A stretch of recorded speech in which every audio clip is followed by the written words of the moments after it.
Alright, so we are now beginning session, whatever this is, whatever game this is now. So, um, somebody give us a recap. When last we left our heroes, they joined a difficult and climactic battle between an epic level cleric and her literal army, and some kind of archfiend of hell somewhere, or possibly the abyss. I wasn't clear on that one. Demons. Invading our plane. Abyss. Regardless, it would seem that there is a golden snitch in this fight we can catch as an adventuring party if we manage to sneak into the castle and deactivate a magic sigil that is hidden somewhere inside. So we're in the process of doing that. It's been pretty murder-tastic, and we've had a lot of fun doing it. I recommend going back to watch the last episode. It had some moments. But otherwise, all you really need to know is that we need to finish murdering everyone in the castle and destroying the magic sigil that the enemy army needs to continue summoning reinforcements. That's approximately accurate, yes. Also, we opened a door. Yes. So last time you heard some voices on the other side of a door. So Bort has kicked open the door. And I have pre-rolled the initiative for the people who are on the other side of that door and are inside other adjacent rooms who will probably hear, the murdering.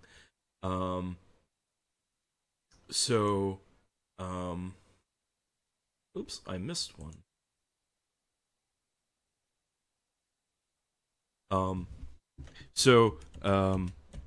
Who may hear the murdering and come to join the fight, but you all need to roll your initiatives as well and get them in the thing.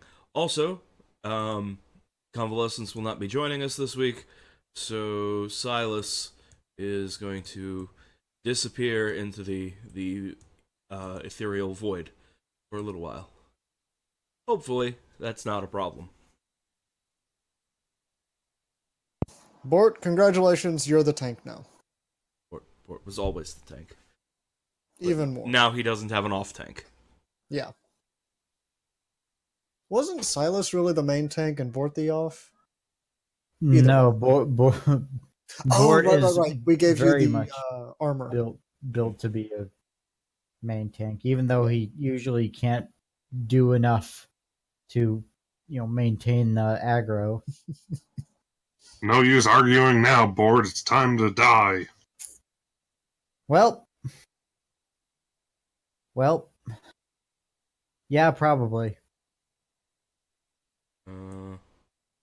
There are two cultists that go one at the same time and one after me.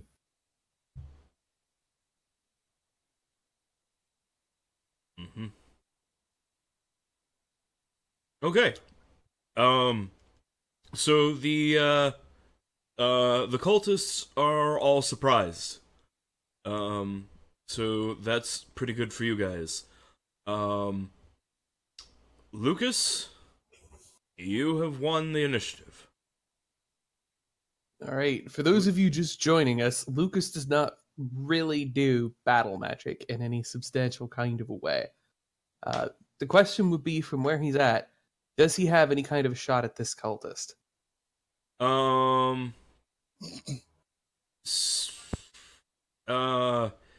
Yes, because we can draw a line from one corner of his hex to one corner of your hex, without intersecting a wall. He's going to not rush in right before all the cultists go. Mm-hmm. He is going to shoot a firebolt from back here. Right. I'm going to give him some partial cover. But how does a 14 fare against that?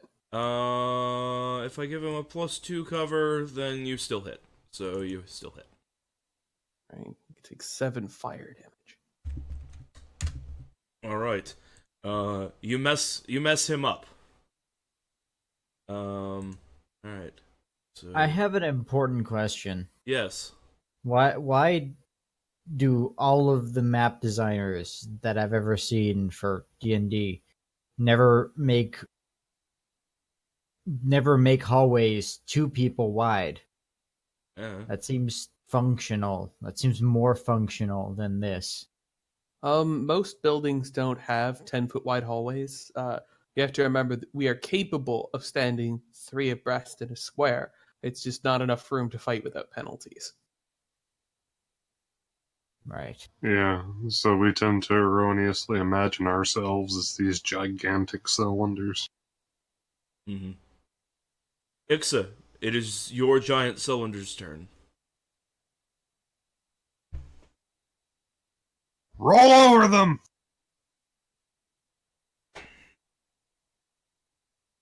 Assuming Telgan's internet is cooperating.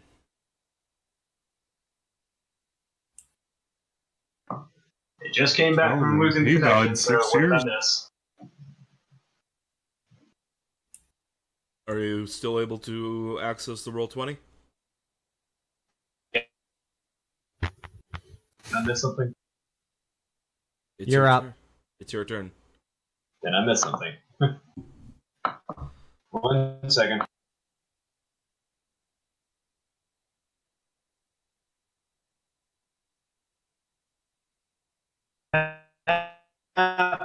But Bort is standing in the doorway, right? Yeah, you can move through him. He's pretty Telkin's small. trapped in a digital hell. He More or screams with less. pain as the digital knives cut him and his skin pixelates and dissolves. Uh,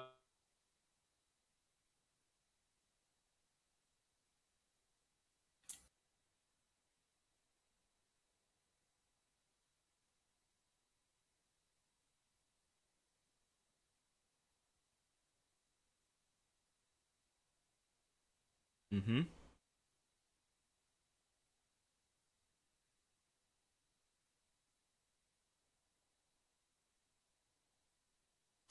I don't know if Telgan isn't saying anything, or if we're failing to hear Telgan saying things.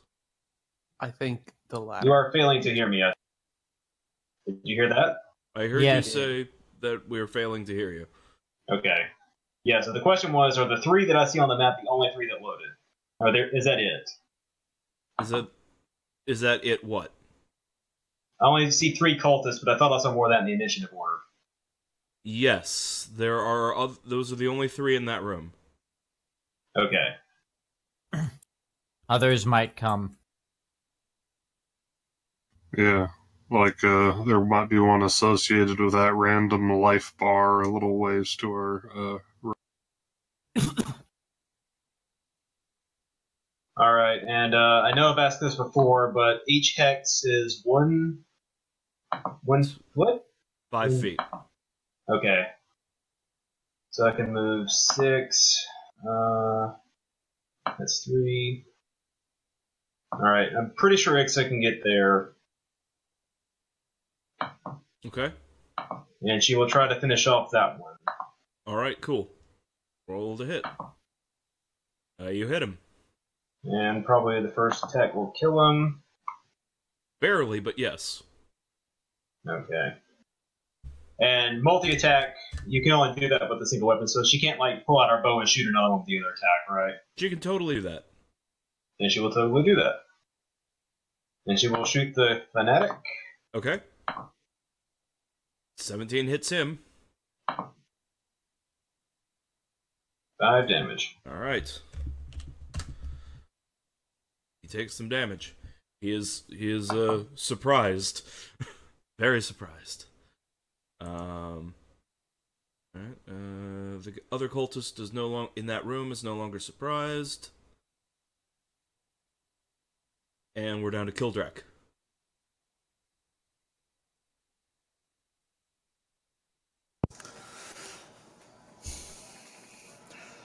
Okay.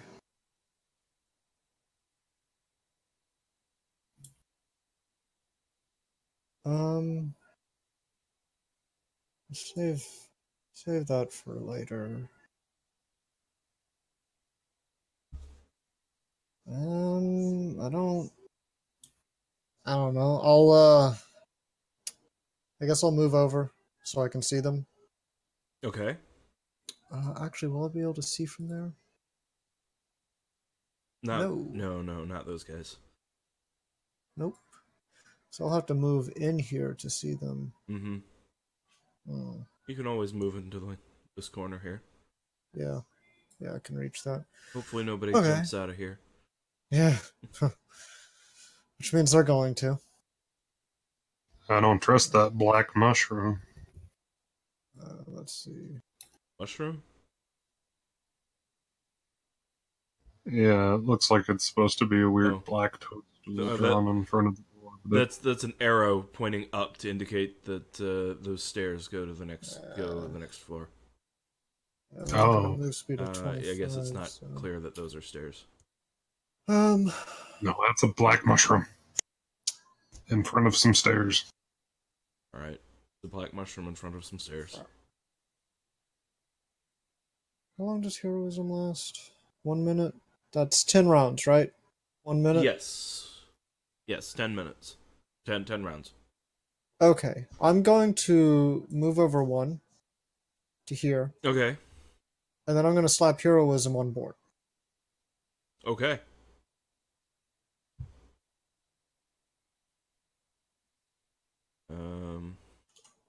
Right. So- Until this creature is immune to being frightened and gains temporary hit points equal to your spellcast modifier at the start of each of its turns. 4. So that's 4. Okay. So Bort, 4 hit points every round.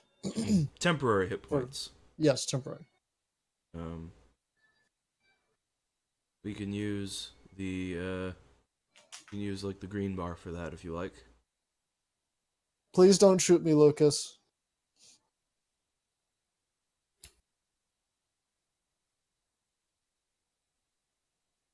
I created a green bar for Bort. It's currently at 0 out of 4 because it charges on his turn. Yeah. All right. Phil Sticker. Philster starts pointing his hand after Kildrak makes a joke about being shot, but he can't find Silas anywhere to make a joke about shooting. Uh-huh. And he tries to ask about it, but some kind of mental discordance prevents him from being able to say it, and he just forgets about it. Mm-hmm. I need to go into this room past our only endurant meat blob. It was the only endurant meat blob you've ever known. Well, Ix is pretty tough, though. That's true. But Ix is more They're of those a dead guys. nimble, armored, tough reptilian thing than a meat blob. It also doesn't matter, because Phil Sticker stood in, like, the one hex he could stand in where Ixa can't protect him. Mm-hmm. Yeah! Um, Kill cultist fanatic. Okay. Should I even bother asking what you're killing him with?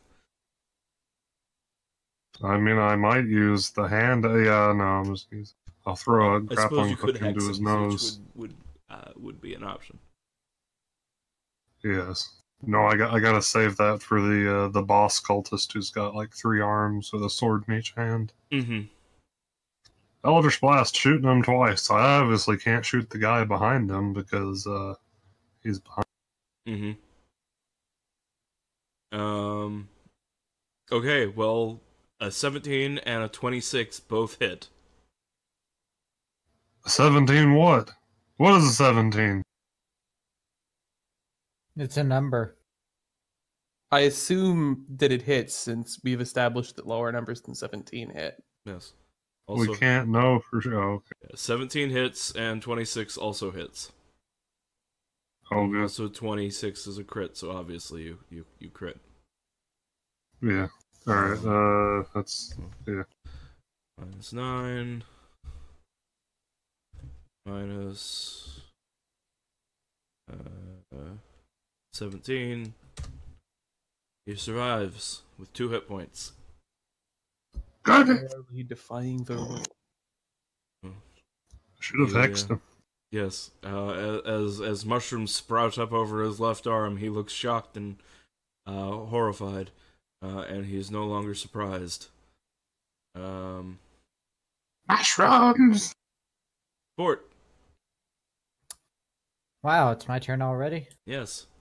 Well, all the cultists were surprised this turn, but next turn they will begin to act.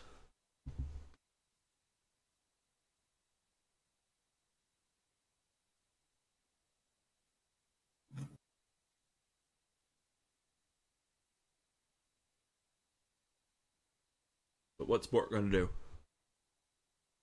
Bort is going to do what Bort usually does and try to maul a bitch.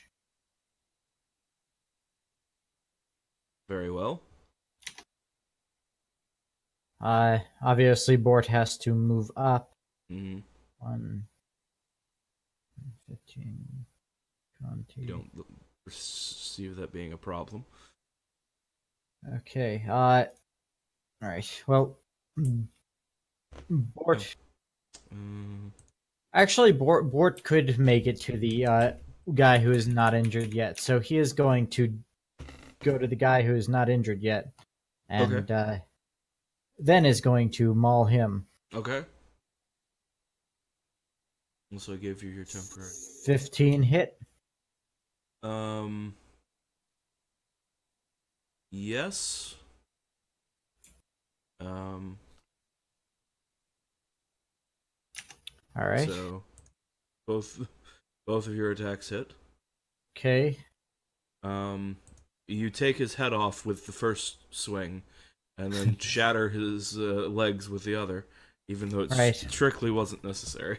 That was not my intention. My mouse was double clicking for no good reason. Yeah, I know you've had that problem before. Suppose you. If you want to say the second attack was at the cultist fanatic, I'm fine with that. That would be appreciated, yes. Because that it's convenient that it double clicked on literally both of them, though. Yes. Yes. So Bort goes over and swings his maul around and takes off both of their heads with breaking neck and bone, creating quite a lot of blood and gore, and ruining this couch. It's just ruined. The last two cultists stop being surprised. I'll have to say they did that. Lucas, it's your turn. You can hear there is scrambling from one of the rooms behind you. You know reinforcements are coming. Here. Actually, just probably up to here. No, over here. And he'll call Bort back. Kildrak, come inside. Bort! The rod! Right. Bort will... Not Bort's turn. When it is his turn, do a thing. Yes. Alright. So...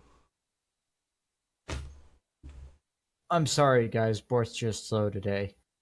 He is most days, but today is one of the worst ones. There's nothing wrong with what Bort did. We didn't have information before that there were reinforcements coming in the hallway. But now that we do... No, I mean, in the initiative order, Bort is slow. Once we've done a full round, no one is any slower or faster than anyone else. Mm-hmm. What's the range? 90 feet. Okay. So, Kildrak, the door here bursts open, and you see a man step out, and he points a finger at you, and you feel the gaze of Baphomet turn upon you. You have been marked. Well, this is unsettling. It is very much so, and he continues charging down the hallway at you with a knife raised. Nope. Next cultist is that action is less unsettling, but it is concerning. the dead one. Beat him.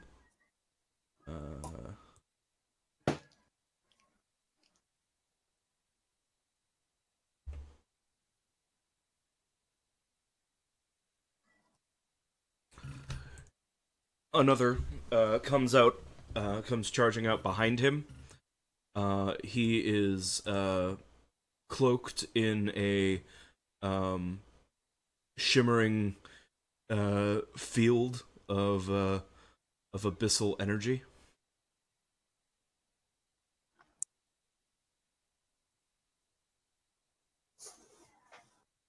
And it's Ixa's turn.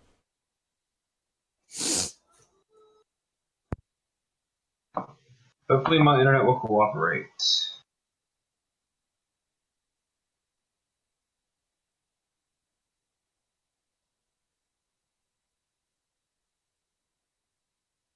Okay, the map is really blurry, but is this where Ix is standing in an open doorway? No. Well, that's like a little alcove there that won't... There's no doorway to the hallway there. Okay. The only door out of this room is there. And then okay, so to get to the Part of cultist, the plan she has to here- go back the way she came Hold on, in, right? Helgen. Part of the plan here is actually to get Kildrak into this room, and then use Bort to use the immovable rod that we handed him last session to seal the door, rather than fight these people. We could just kill them if you want to, but I we mean- apparently located a staircase. I That mean, might I be was funny. complained to last session about suggesting that we don't kill everyone. So obviously that we're is killing true. everyone. Oh, we can go back out and just murder people then. Just saying, that was a thing. Well, that last happened. time you were berated because people being in a room wasn't a good reason not to explore that room. But Yeah. I'm fine either way. Yeah. There's Yeah, a logic to clearing the building because there might be 2 staircases up or whatever, and in which case sealing that door will have done us very little good. Okay, well, if I did the math correctly, Ixa can move where she is now, Okay. and she will try to kill that cultist. Okay.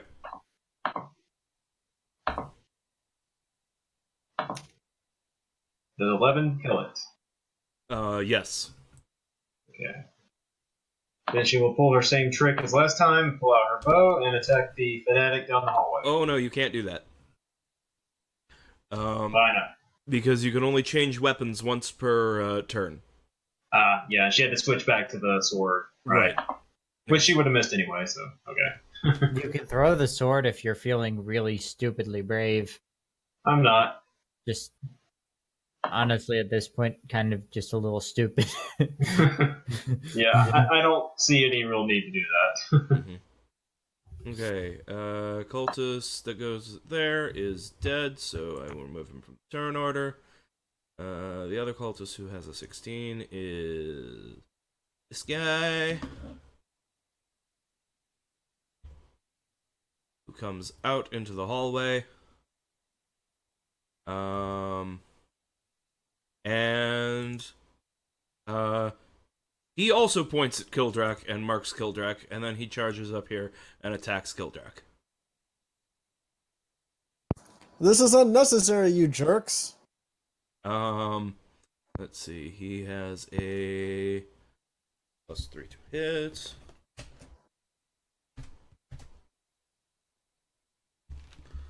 A natural 1 does not hit.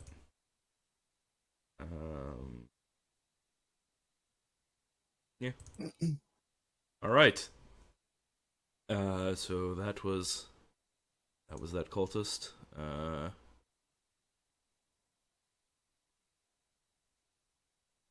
The door right next to Ixa opens. Door? Oh, that was the door. And cultist steps out of it. He's got a guitar. He is also shimmering with the protective light, and he attacks Ixa twice.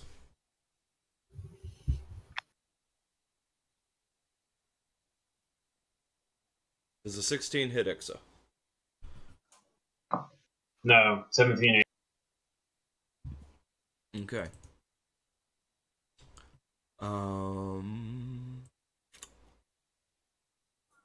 Kildrak, it's your turn.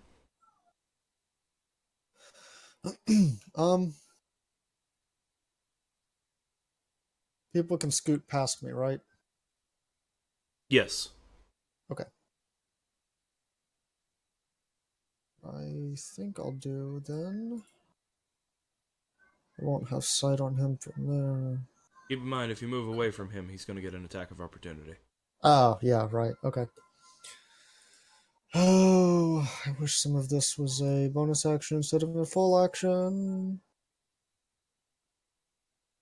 I really want to bane them, but I also just want to slap this jerk with an axe. I'm just going to hit him with an axe. In second thought, pulling back may have been a good idea just so they could, be in range so that Bort can actually do something before either someone on our team dies or you kill everyone. Well, okay. So I'm going to hit it with an axe, but if I succeed, then I can still move. Yes. Just not much. You can still move 30 feet. Right. And I can also push the guy. Oh, yeah, you can do through that. mobile flourish. Oh, So with mobile flourish, perhaps. yeah. So basically I can hit him. If I do hit him, then I can push him back and escape without incurring an attack of opportunity. That is what mobile flourish is for. It's pretty great. So Okay. that one. Well, I you hit assume him. that hits. Yeah. Okay. 23 hits. Oh wait, shit. Crap. And he dies. Oh. Okay, never mind. I am gonna scoot back.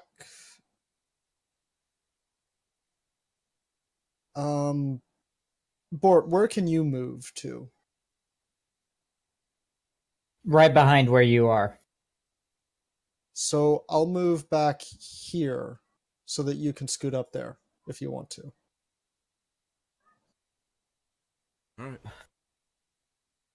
Alright. Is Bull Rush still a thing, actually? No. Damn. No Alright. Bull Rush, no charge, no Bill Sticker. fun. Oh god, I'm in a room. Turn it into a swamp. An orderly human castle room. He moves over here. Okay. Or, wait. Sorry, I was distracted for a moment. Why did you run onto our room? So that Bort can move right here and be in front of everyone who is squishier than Bort.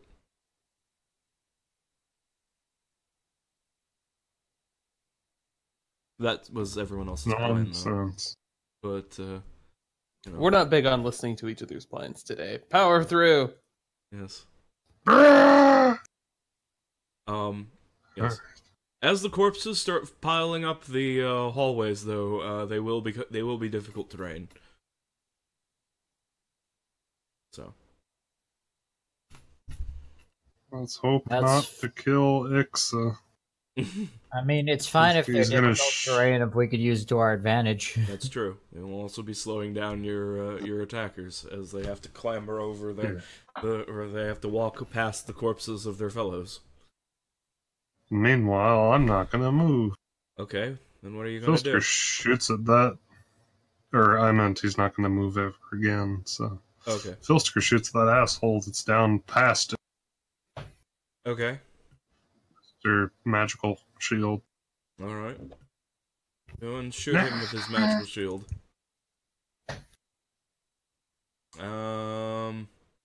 Let's see. The 18 does hit even despite his magical shield.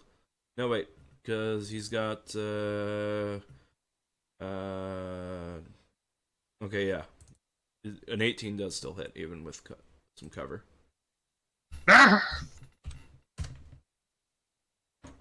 You wound him slightly.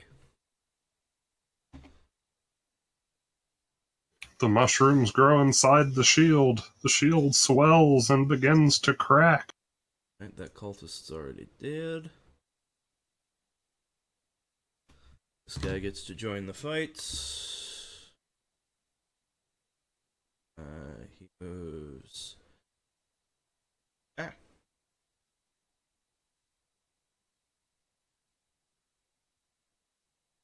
Oh, I see what I closed. Spell cards. Right. Moves there.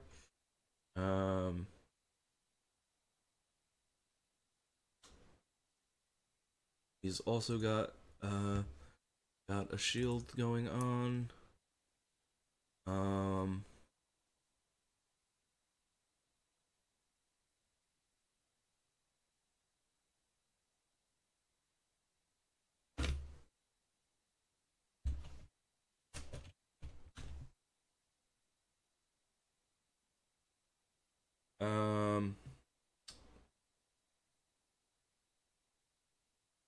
Philsticker, give me a dexterity saving throw.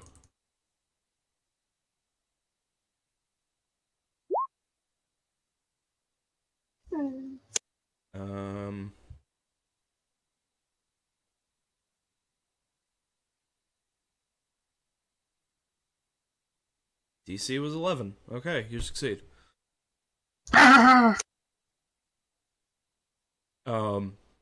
But abyssal flames shoot up from the ground underneath your feet, and you barely manage to scamper away.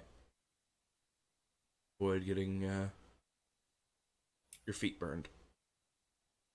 Bort! Oh, gee. It's your turn. Alright. Bort is going to move to the pre-designated destination that he designated previously. Mm-hmm. And is not going to... I guess...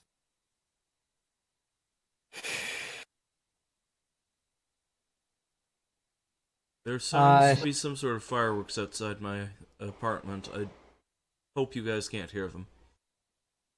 Would I be able to move Okay. past the cultist dude, or is that just... is he taking up too much of the hallway? Like, would I you can't not without... You can't move through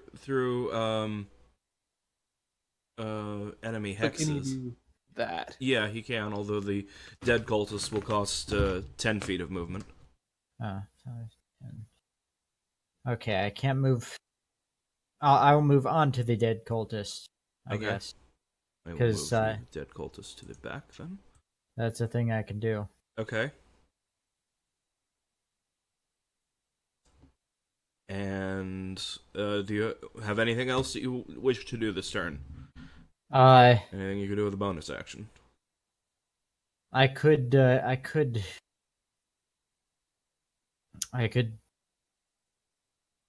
use my action surge, but I think I'm gonna save that for when we're fighting bad boss dude man. Okay. So then these two guys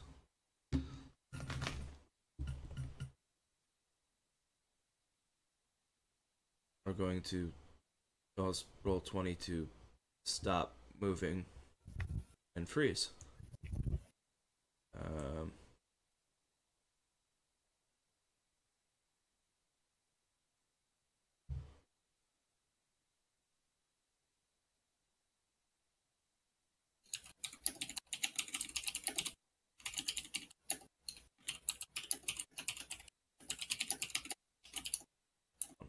Do that again individually because it's not working.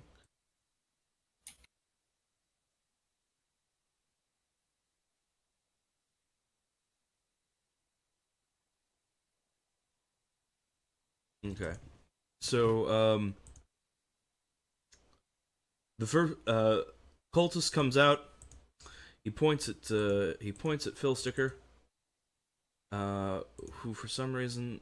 No. I need to reload Rule 20. Hold on, it's fucking up. not letting me do things. Lame. It wouldn't let me access the symbols on Bill Sticker's token.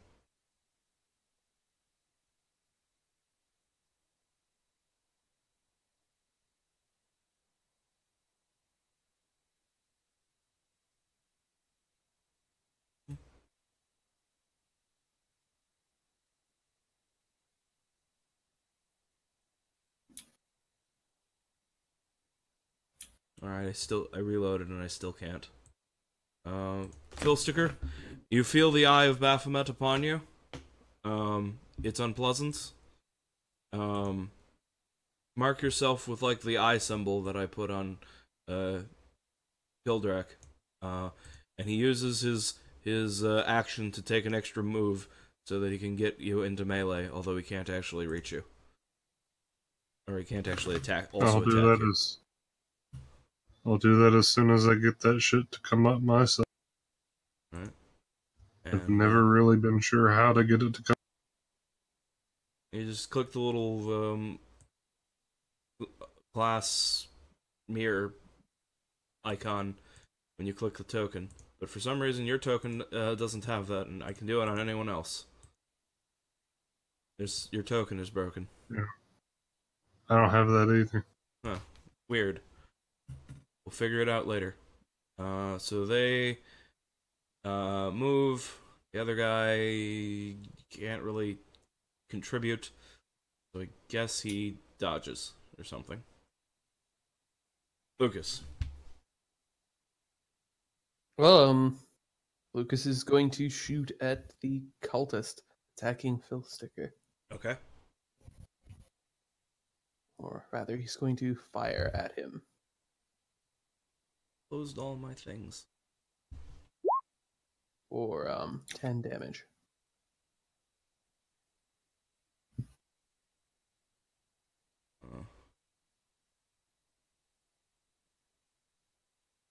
Oh yeah.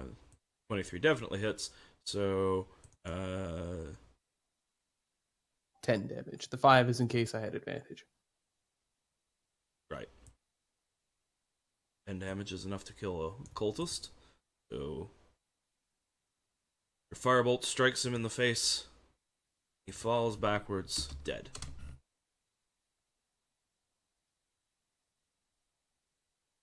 And that's it. He's not going to move. Okay.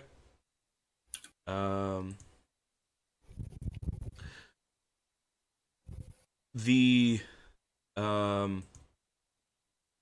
fanatic at the end of the hallway.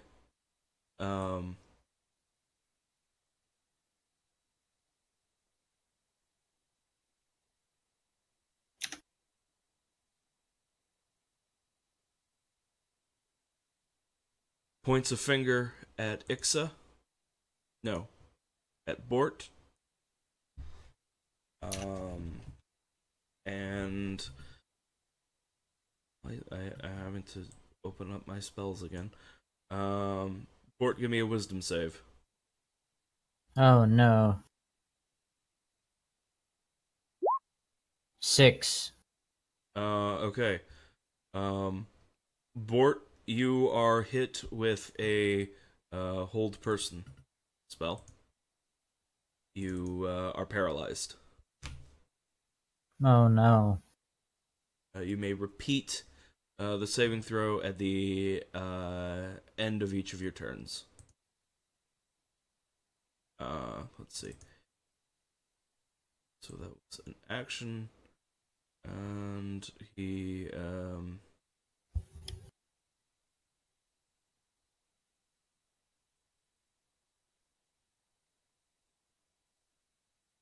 moves into up to Bort. Ix, it's your turn. Okay. Attacking the cultist in front of her seems reasonable to me. Okay. And she does have her sword drawn now, so it's a miss. Pretty sure that's a hit. Yes, that's a hit. 3 damage. Alright. You wound him slightly. He is mildly inconvenienced. Yes. Alright.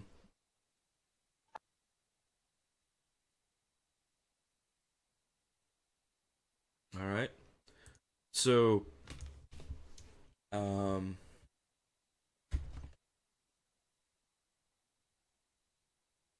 this one,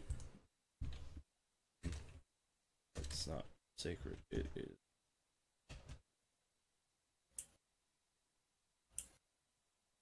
Can't spell.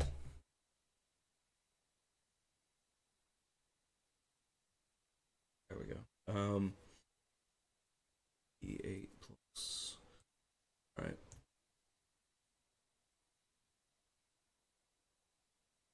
Alright. So this one conjures a spear. It's a hunting spear. A large one. And it begins floating in the air above Bort.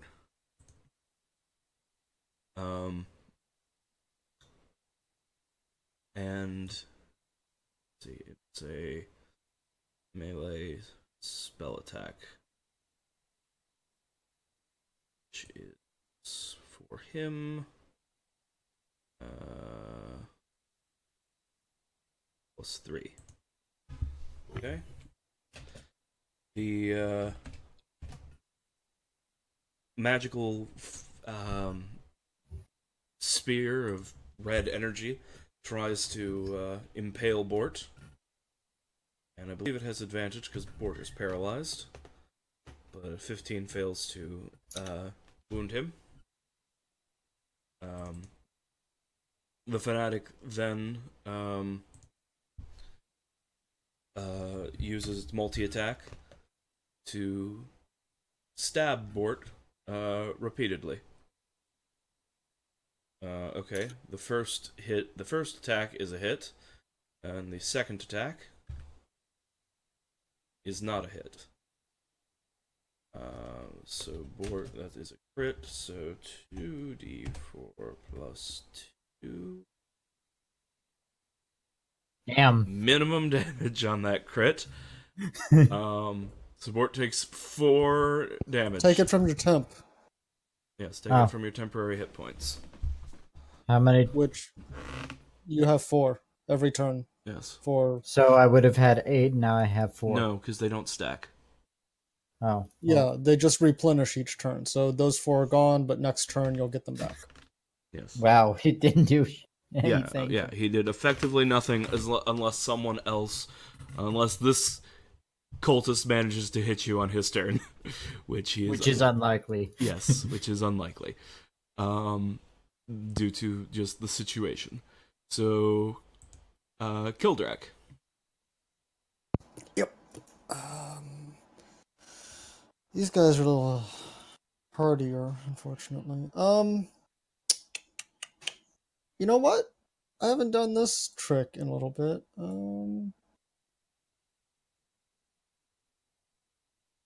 Yeah, they can all hear me. So I'm gonna move just in the off chance that there's others nearby that I can hit here. Okay. And I'm gonna unleash those pipes that I used so much before. Okay. All right.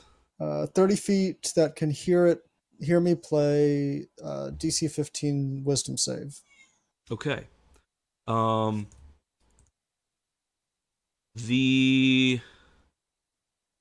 They all have advantage on saving throws against being charmed or frightened due to their dark devotion. Okay. So they have advantage, but 15 is a high DC to ask from these guys as well. So. And I mean, there's a lot of them. I figure at least one's gonna fail. So. Yeah. So you said wisdom. Wisdom DC 15. All right. Okay. So the fanatics have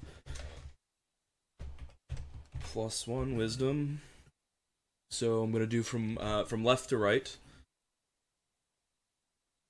Okay, first one fails. Second guy Oof. also fails. Third guy succeeds. Okay.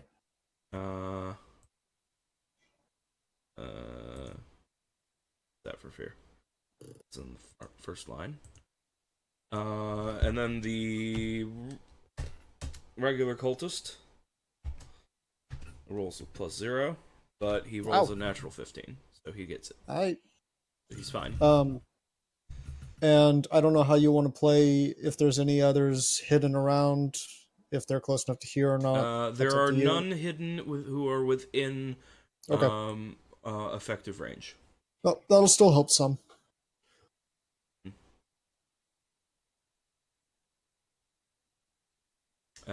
Okay, so that puts us at Philsticker.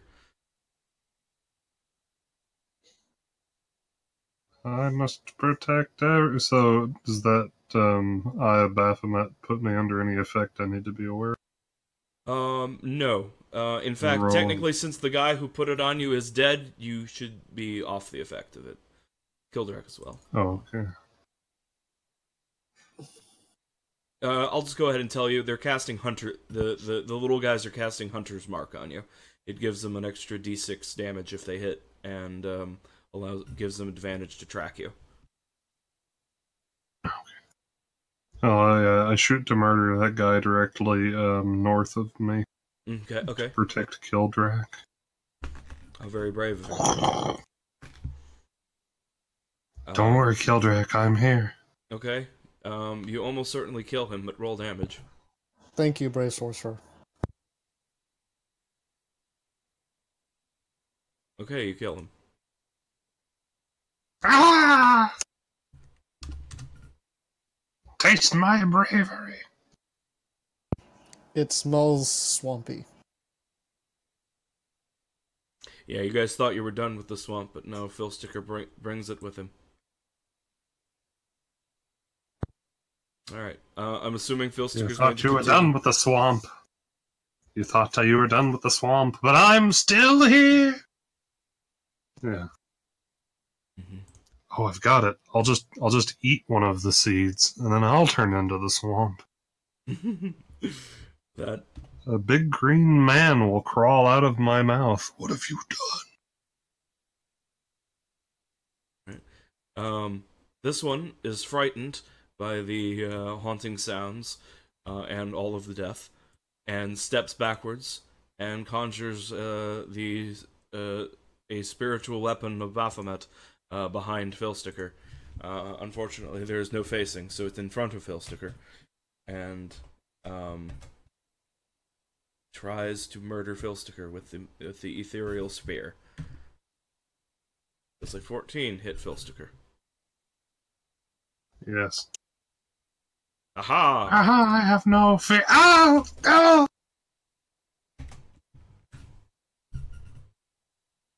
He takes 3 damage.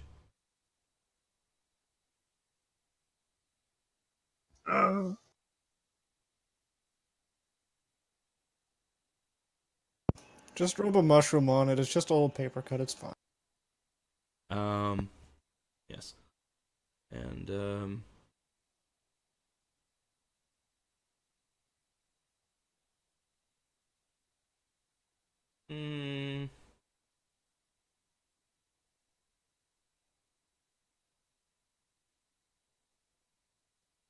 so it's just a bonus weapon to manipulate that spell, so...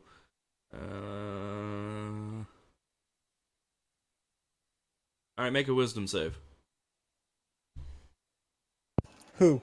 Oh, wait, no, sorry. He had to actually create that. Never mind, he had to actually create that effect this turn, so yeah, he already cast his spell. Make a dexterity save. Alright. Philsticker once more dodges the fires of the abyss. Yeah. Fort, it's your turn. You're paralyzed. Make a wisdom save to stop being paralyzed. Yeah, you continue being paralyzed. Lucas!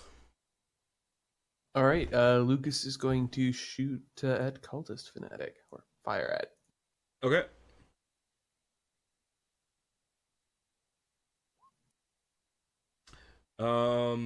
Let's see. Plus that and that. That is a miss. Okay. Um, This is a clean shot, right? I'm considering Lucas like taking cover behind the wall and poking out. yes. But you have to shoot through Phil Sticker. I was assuming +2 from Phil Sticker, Fair enough. and then he's got That makes +2 sense. from his Shield of Faith. All right. So, yeah, which puts him at 17 AC from there. It's okay. All right, so this fanatic is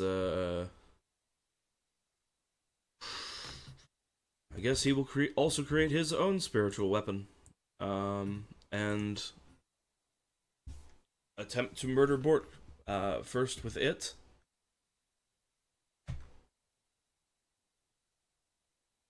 Bort's so brave, just standing there. And then with knives. Oh, that's one hit. He's totally unfazed by all those dangerous weapons.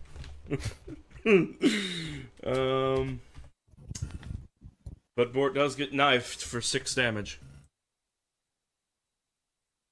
That's okay. That is like literal scratch damage.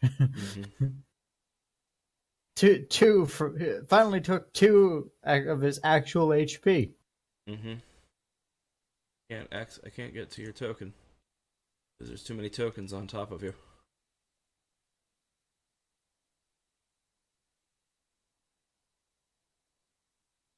And now I keep clicking all the other tokens. There we go. Wait, no, this isn't you. Yes, it is. Why is it not giving me... God damn it, Roll20. Why do you suck so much ass? We like you, Roll20. You're pretty good. Give us some money. Ixa, it's your turn. I believe she will continue to try to kill the same cultist. Okay. Pretty sure that's a miss. And pretty sure that's a miss. 10 and 11 are both misses, yes. Okay. Let's see. So the fanatic is frightened of Killtrack.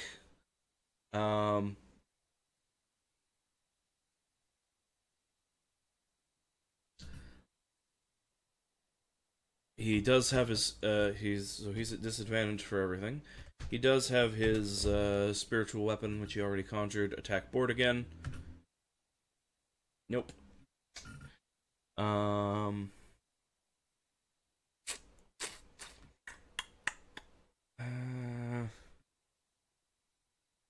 guess he keeps. It would take an opportunity attack if he tried to back up. Yeah, I guess he's just going to try and knife Bort. He's got disadvantage for being afraid, and advantage for Bort being paralyzed. So flat attacks. Nothing's getting. Can't get. Not good enough to get through their the plate. So.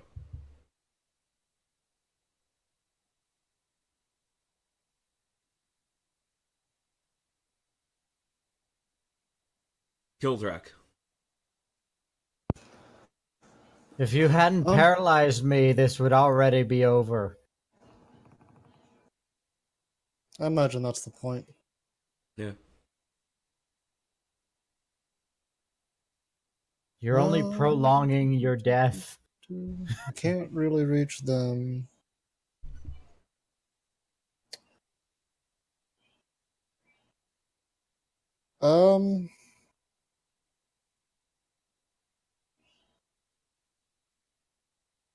Let's throw some shade at that cultist fanatic that isn't afraid. Okay.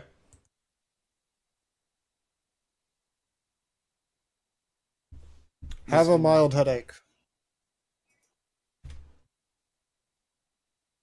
How about no? Oh. Damn. Anything else from Kildrak?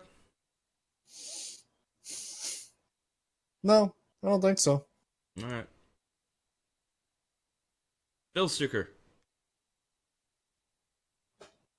Okay. I've got to kill that scared and poor man at the end of the hall. Mm-hmm. I turn and I look at him.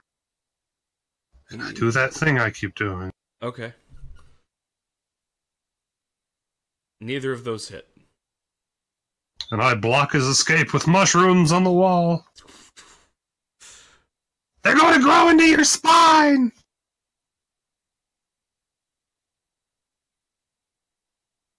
Okay. He continues being unable to get any closer.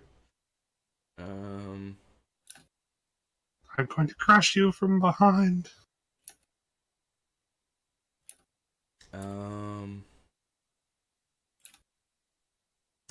He's a ranged weapon. The only ranged weapon he has is disarming himself of his daggers, and casting Sacred Flame.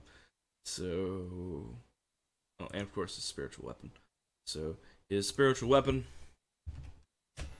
attacks Phil Sticker. I'm not sure if the spiritual weapon should be getting disadvantage for him being frightened. I guess it should. He's making the spell attack roll. Alright. But the spiritual weapon is not actually a ranged attack. That's true. Making him- Do you know the ruling on that Retromach? I could look it up really quickly. Mm-hmm.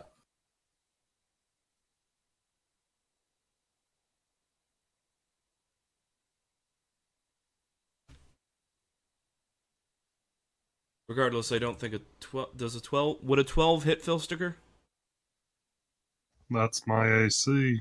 Alright, well then it will make a difference. All right, so the official ruling is that although it occurs in a different square than the caster, it is a melee spell attack. Right. And it is only affected by things that would give melee attacks disadvantage, like being poisoned, but not things, or I guess frightened, but not things like being threatened. Right. Okay. Then because he is frightened, he had disadvantage on that roll, so a 6 does not hit Phil Sticker.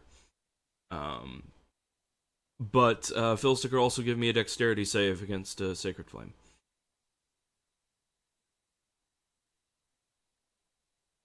Aha! You take some amount of damage, which I accidentally closed that. Ah!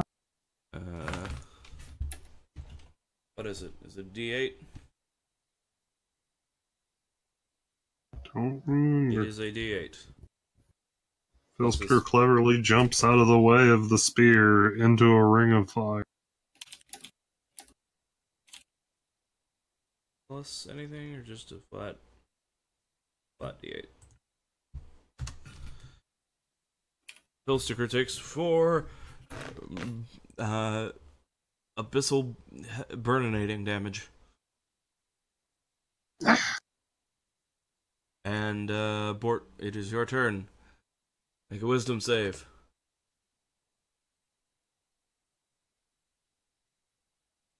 Come on. Okay. 21. You stop being paralyzed at the end of your turn. They will no longer have advantage to murder you. Lucas. All right. No, Lucas also is- your temporary hit points fill back in. Oh, right. All right. Got it. Lucas is back against the wall, conjuring a firebolt before leaping around, hurling it, and disappearing back behind the wall before he even knows if it hit. Okay. Crit. Not much of a crit. Yeah, right? yeah. Kind of an anticlimactic crit. Considering that you got on 4d10s, you did 9 damage. That's a little lame, but you did hit him. You wounded him. He felt it. Lucas hears the burning and the mild sound of pain, and he exhales in relief that he finally hit the target and gets to work on the next bolt. All right. The cultist at the end of the hallway attacks Bort. First with his spiritual weapon, then with his daggers, ineffectually. You're going to regret that.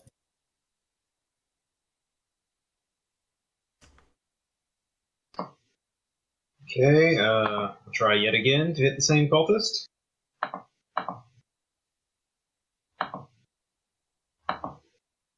You sure both of those hit? Yes, they do. For a grand total of 10 damage. Mediocre, but better than last time. Better than nothing. Okay. Oh, cultist. Now, I forgot to give them new... I've been forgetting to give them new wisdom saves, so I'm going to give him one before his turn. He should have rolled at the end of his last one. Okay. He is no longer feared. And I guess he's going to attack Ixa.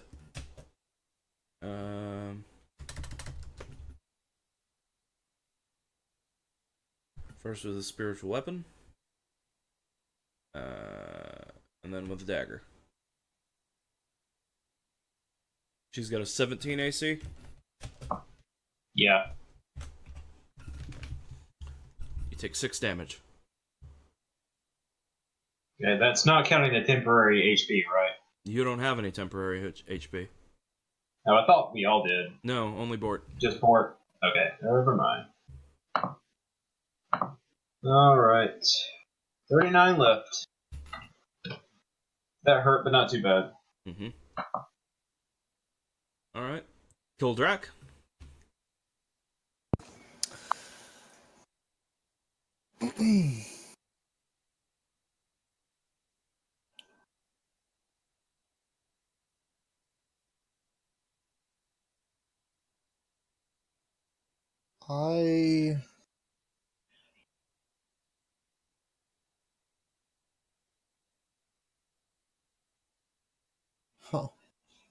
Can't get to those two.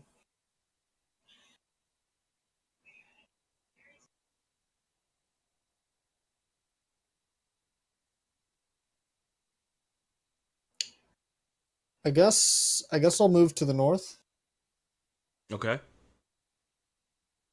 So as to better hit this guy with an axe in the face holes. Okay. That's entirely doable. I assume that's a hit. Yes. Jesus.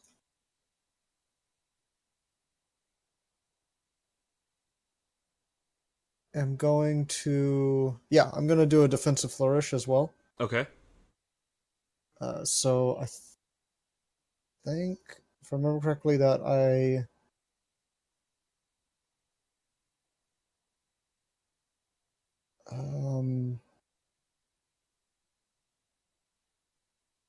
it's been a while, sorry.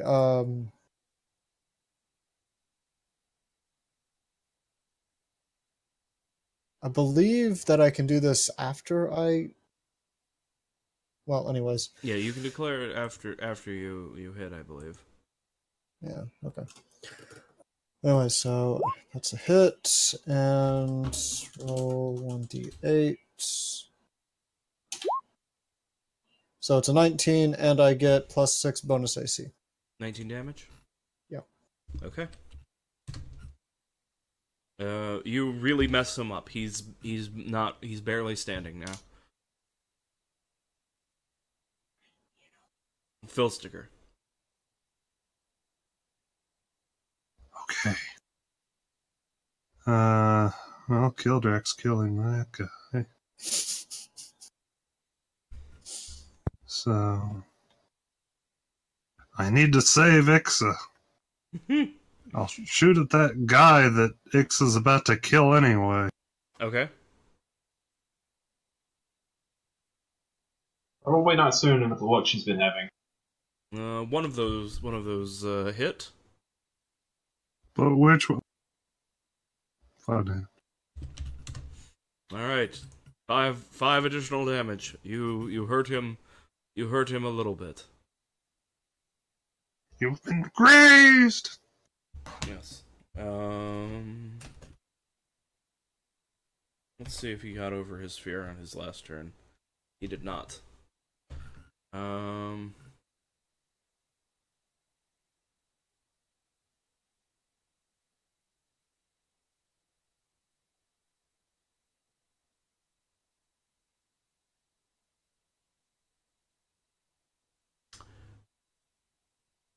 Kildrak, he's going to try and run from you. Are you going to take your attack of opportunity? Absolutely. Okay. And push a button for that. Okay. Damage? Sorry. All right. So he goes for this door that's open, and Kildrak gets him in the back. Don't run from me, coward! And he drops. Please!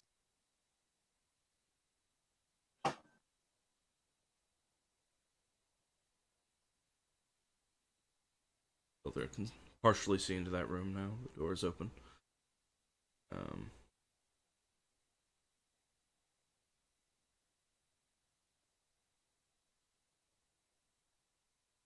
So that is of him from the turn tracker. Bort, it is your turn, and for once you are not paralyzed.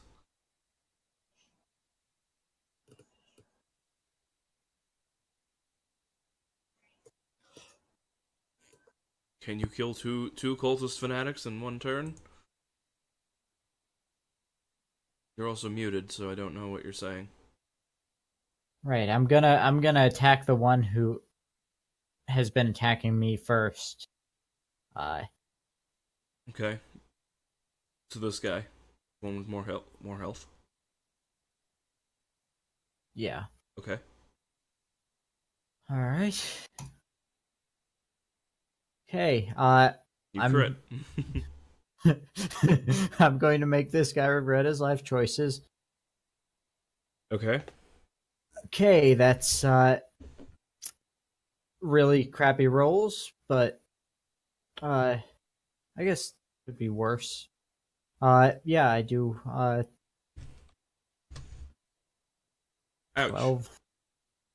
12 hurt.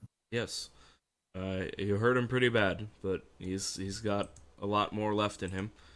Oh. These fanatics are really a lot tougher than the normal ones. Damn. Yeah. Although technically, I've been forgetting that he needs to make a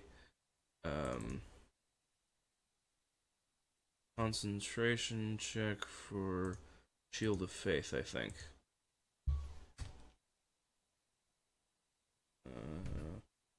Shield of Faith isn't protecting him from this.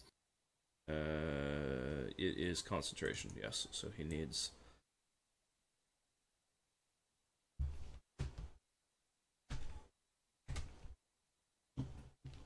He holds concentration. The energy around him does not dissipate. Right. Well, we'll see how well that lasts. Okay. What else Sport got?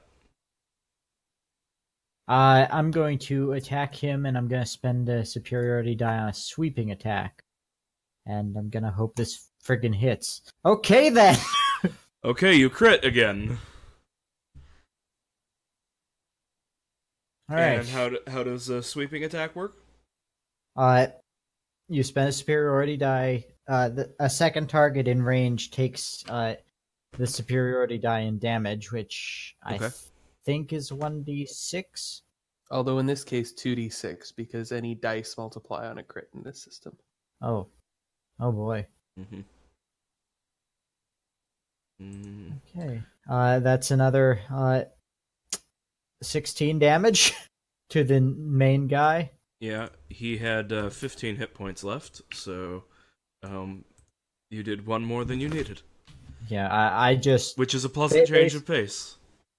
basically I just fucking Mm-hmm. I kneecap him. Mm-hmm. I just like slam my maul into one kneecap, and then as I hit him in the other kneecap, I carry through and hit the other guy for minimum damage. All right.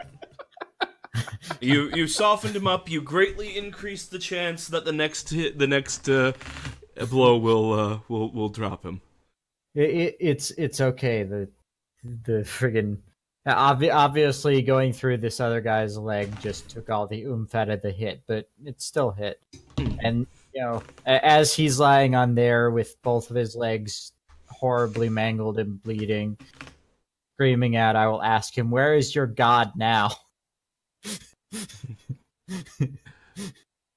He is in too much pain to answer in a coherent manner. Lucas, it is your turn. All right. Lucas rounds the corner again, sees that there's no target, just holds his fireball, not quite thrown, sort of pulls it back, steps another step, pokes his head around the corner, sees the target, and fires it at the target. And an 11 probably shoots the doesn't wall. Yes. All right. That fanatic is dead. He doesn't get a turn. Ixa. Alright, maybe I should get lucky and finish this guy off. Maybe. Probably not, but maybe. Alright, 1 second. One hit. Yes, one hit. Well, technically the second hit might hit if the first hit causes. Actually, wait, hold on. I forgot to have him roll for his concentration for the 2 damage he took. Okay, he kept concentration from Bort's hit. So roll. Give me your first damage. You already did 7. Okay. So then he would need to make a concentration check. Okay, yes. So the Shield of Faith is still up, so that makes the difference for your second attack, and he is protected. Darn.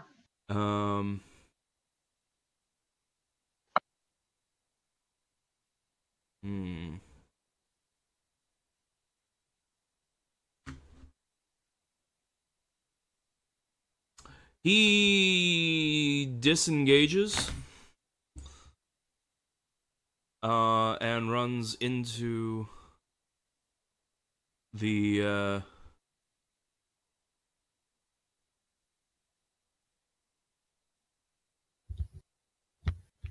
room through this door, through the outside room, and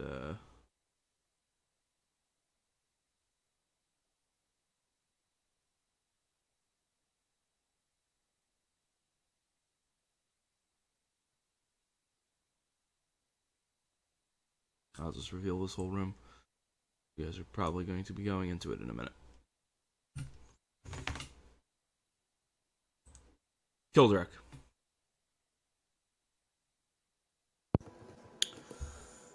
I'm gonna go in the room and try and hit that guy. Okay. I think that I can. Yeah. Okay. Good. I'm gonna go there. and I'm gonna apply my axe to him. Oof. That does not hit him Damn. with your shield of faith. Your axe reflects off the abyssal energy swirling around him.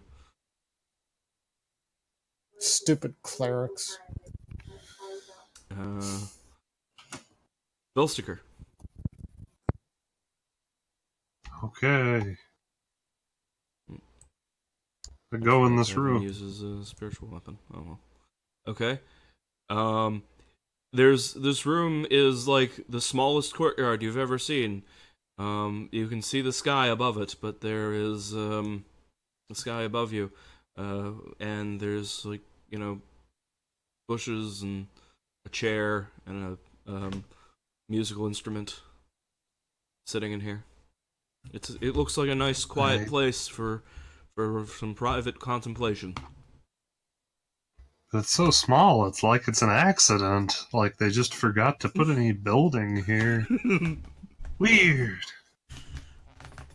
Anyway, I'm gonna open this door on the other side. It's already open because the guy just went running through it. Too late, I open it. Okay, you open it again, which means it's closed and you can't go through.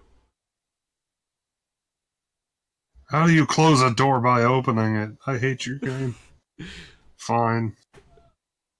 Okay, so you go through. Now I'm over here. Okay. Time to make up for Kildrak's failure. I try to shoot the cultist without killing Kildrak. Good luck. I really don't want to turn into a swamp. Well, you don't, we'll but see also the another couch is ruined as Billsticker strikes it with Eldritch blasts. You're just as great of a throwing failure as I am. Creating a bad mold situation in this old furniture. It's gonna be a real problem. Bort. Bort is going to move because that's what Bort does when he's on the literal opposite side of everything. Go forward. Okay, he is piled in the one place that you could get to. Okay.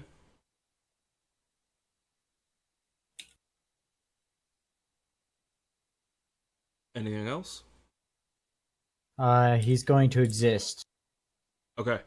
Maybe look kind of intimidating. Okay. Lucas. All right. Lucas is going to stalk up the hall after the other, see that there's still a big brawl taking place, and try to see if he can slip a firebolt between Bort and Kildrak to hit the cultist fanatic. Okay. He does. And you do one more damage than you strictly needed to do to kill him. Isn't that comfortable? It's like a warm bath. Yes. And the firebolt hits him, and he falls, and he crashes into the side of the couch, and then rolls over and onto the ground. He is slain. And the floor falls silent as no more cultists are coming to meet you.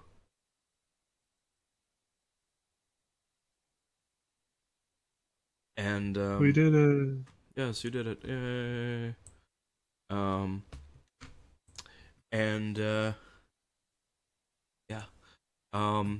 So we're gonna take like our 5-minute break here, and then we're gonna come back, and when we do, we'll see what's happening on the battlefield,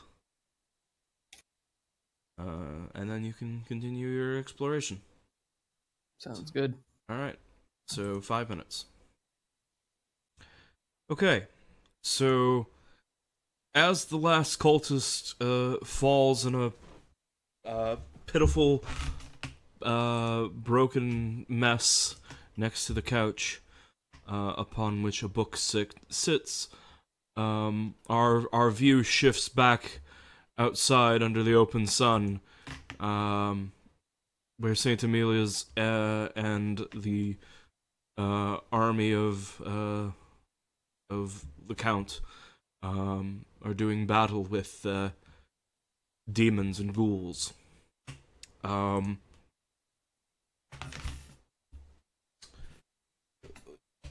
Lucas, roll a d20.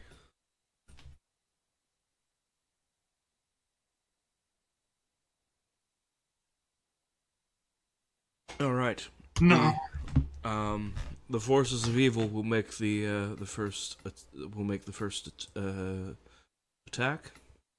Will take the first action. The Shadow Legion is going to attack the knights. Attempt to strength drain them, but they roll a 1, so that doesn't happen. So your side may now choose one of your units to do an action.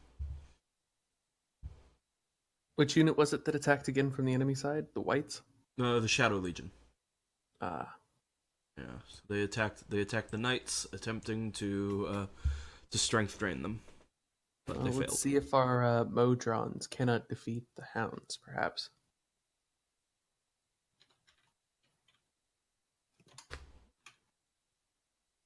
Right. So you'll make an attack roll, which is +2 for them. And Nope. the natural 1 does not cut it. So the Modrons are not so effective. Okay, they are exhausted. The Abyssal Swarm flies. What Modrons? Hmm? What Modrons? The I'm I trying know, to right? make Are you? I can't understand your question. Are you asking what are Modrons or what Modrons? what morons accept their Modrons? Oh, It doesn't quite work. okay. So the Abyssal Swarm is going to fly across the battlefield, and this time attempt to use their droning sound to drive the Red Boot Musketeers insane.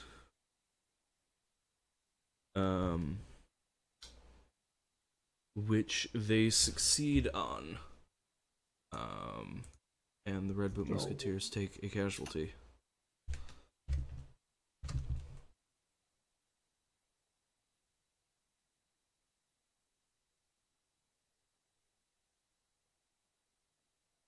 Okay. Your turn.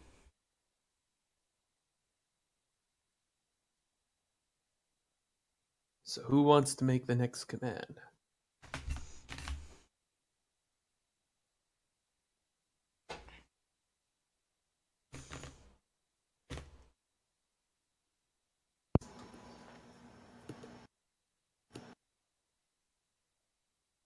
Anyone go. Anyone step up. No. Trying to get a feel for what's available here. It's been a little while. Mm-hmm. All right. So we have a variety of moves we could make. The Rangers can bombard any target. The Musketeers are in melee with both the Hounds and the Fiends and the Abyssal Swarm. Amelia's in melee with the White Kingdom, and ostensibly the Shadow Knights against the Shadow Legion. Although it might honestly be worth withdrawing them, it might also not. It comes to a wash, I think, as to whether we use them as melee cavalry or charge cavalry. Mhm. Though clearing out the Shadow Legion to get an extra charge out of them would also be a nice bonus. The Hounds of Pizonia are on 1 hit point, so if we can just hit them again, they won't get a turn. But they're not at 1 hit point. They're at, they're at potentially running away. Mhm. So 1 or 2 more hits. Yeah, Rangers, if shoot they fail them. if they fail a morale check after they're hit, they'll take basically they have the potential of taking double damage. Anytime they take a casualty, they might take an extra casualty if they fail a morale check. And they've only got a +2 morale, so they're pretty likely to. I think trying to finish them off is the best thing to do.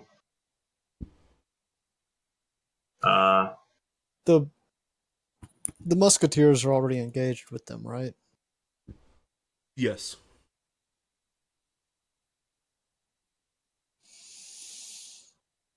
But if your musketeers The and your Rangers rangers are just sitting there. both rangers are archers, they can attack anyone. If the rangers and the Rangers have more musketeers power. both hit the hounds will likely be eliminated.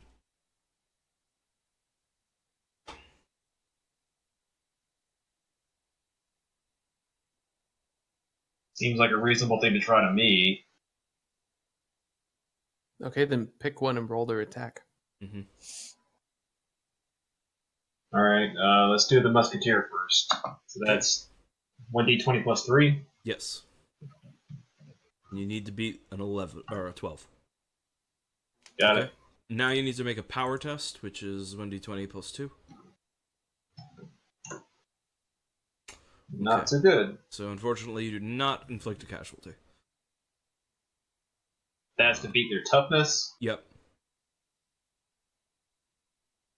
That sucks. Yep. All right. So musketeers fire to little effect. Okay. The unseen fiends continue doing their continue popping in and out of existence as they attack musketeers. All right.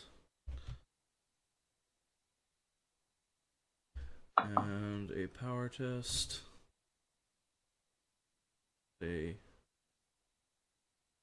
1.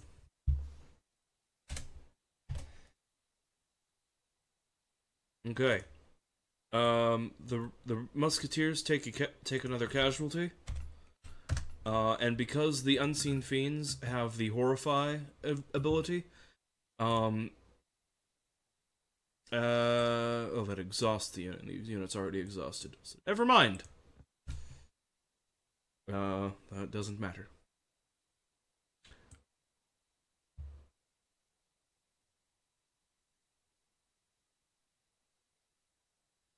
It's okay, we're back to you guys.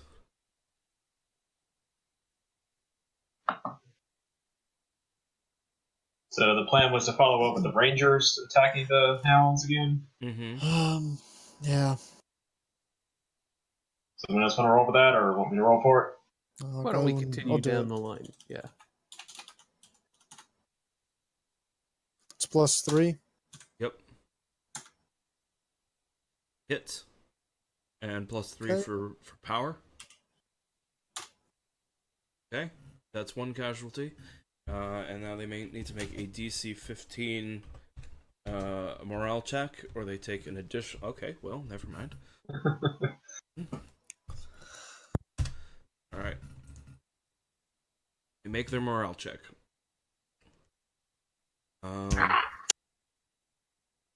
But some number of Dretches are taken down in a barrage of arrow fire.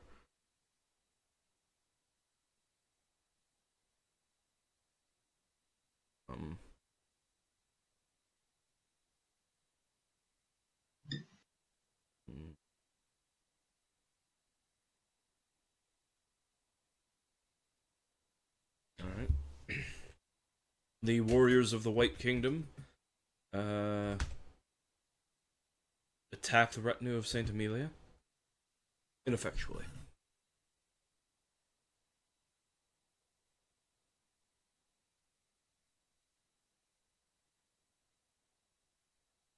You've got Amelia and the knights left. And we also have Bort and Philsticker left.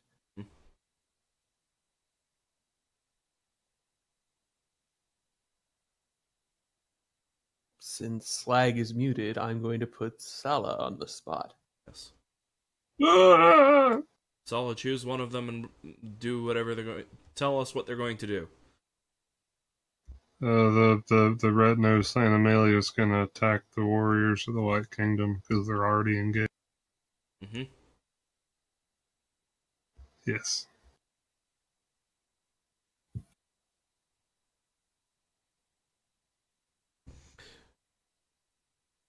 That's a 14. They have a defense of 15, so that is unsuccessful. Roll better. Alright.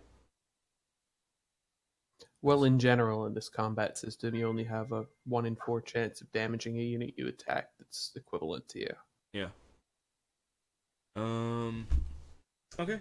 And, the hounds will attack the musketeers, I guess.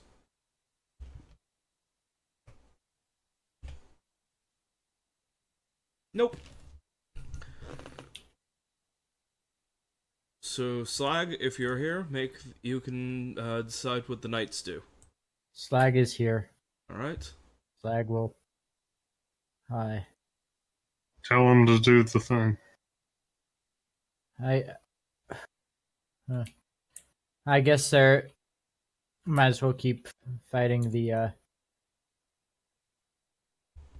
Makes sense. Okay. Roll +4.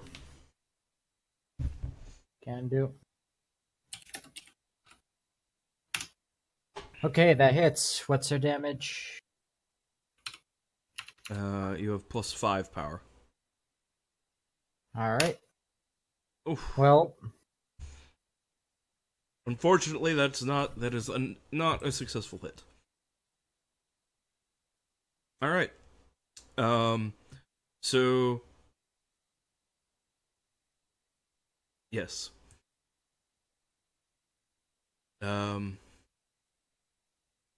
Beliarca flies by one of the, flies by the balcony out here, and, informs, Lucas to the ongoing state of the battle and the sort of non-changing that has happened since the last report. The fighting is heavy, but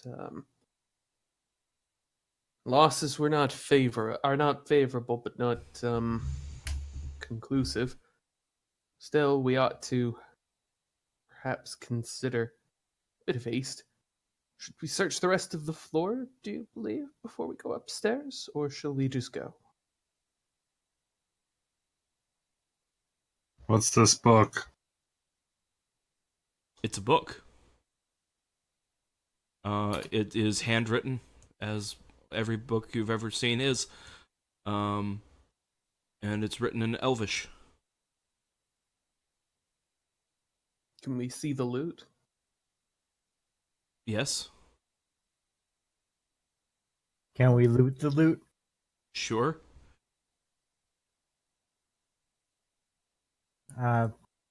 Before we move on, does Should anyone we, though? happen to speak Elvish to see what this book says? Why would I speak Elvish? Because they write a bunch of songs and shit, I don't know. Haven't you ever wanted to sing about being sad?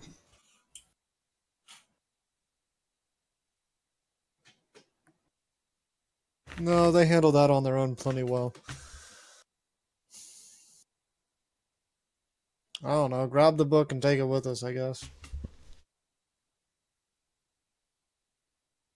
Alright, Phil I'll try to look at the has, pictures.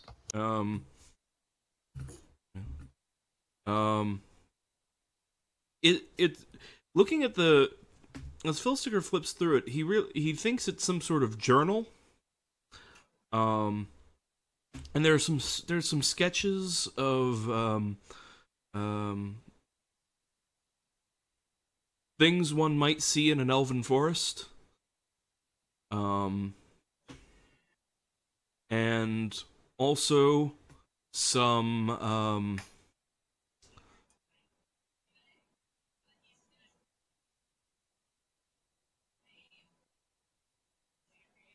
sketches of some ruined human settlements.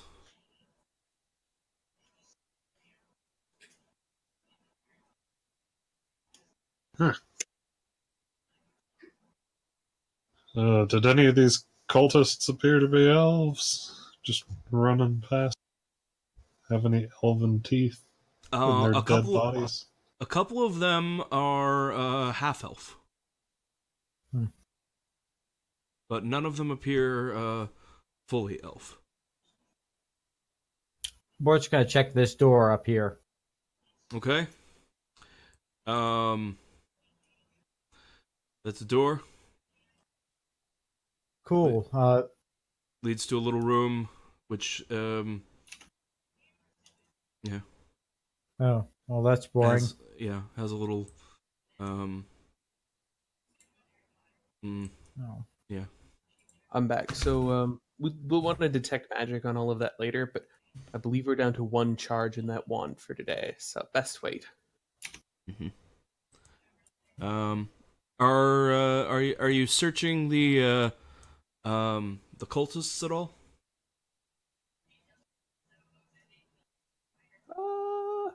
Might as well give them a We should. quick pat down. Quick pat down. Nothing too Well, quick. I was because checking we are them. in a hurry, and we can always check them when we're done. So maybe we shouldn't put too much emphasis into looting this floor. Maybe we should come back and loot it after we've, stopped the battle. All right, let's. But if there's something that would have been noticed while I was seeing if they were elves.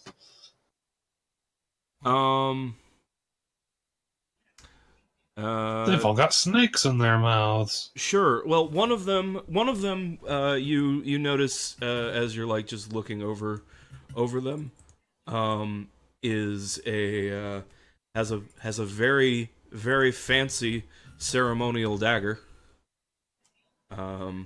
with jet set into the handle.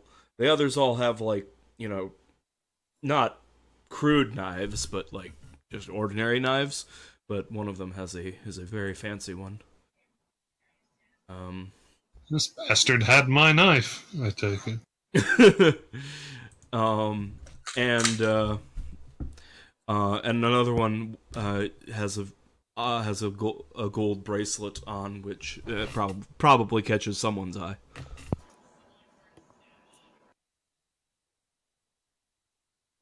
Snatch that dagger. That's all I run off with for now. Bort will grab the bracelet as he passes. All right, so I shouldn't record either of those on the party loot. You guys are both keeping track of that and/or attempting to hide that from the party. Bort will keep track of it. He's not gonna make a big deal of hiding it, but he's not gonna tell anyone either. All right. Well, we'll have to figure out with dice later how much each of us knows about the looting situation, I guess. Mm-hmm. Yeah. So, where do you go from here?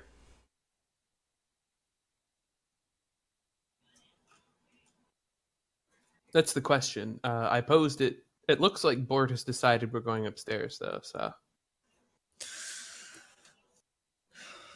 I mean, not if you want to. I was going to go and just check all the rooms, but I decided that if we want to get a move on, we can get a move on. Do we have time to check the rooms? I mean, we have time to check the rooms, and it might be a good idea to just look through each of them just on. Yeah, the I'm not off saying. It I'm not depends saying. who you define have time. You have to remember that every 6 seconds or so, someone is dying outside, and that literally, if we stop the magic effect 1 round sooner, we'll have saved probably more than 1 life. So we don't really have time for anything from an ethical perspective, but in terms of if we don't really care how many people die as long as the battle is still going, we could probably take like a day to search this castle. I mean, on the other hand, I'm just thinking in terms of like quick check through to make sure that there's nothing glaringly obvious, not a thorough search.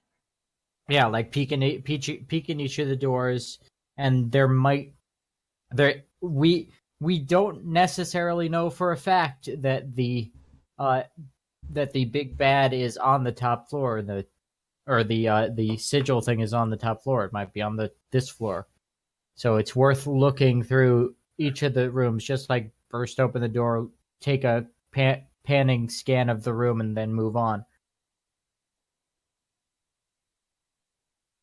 That's fair, but do keep in mind that anything extraneous we do, we are spending lives to do it.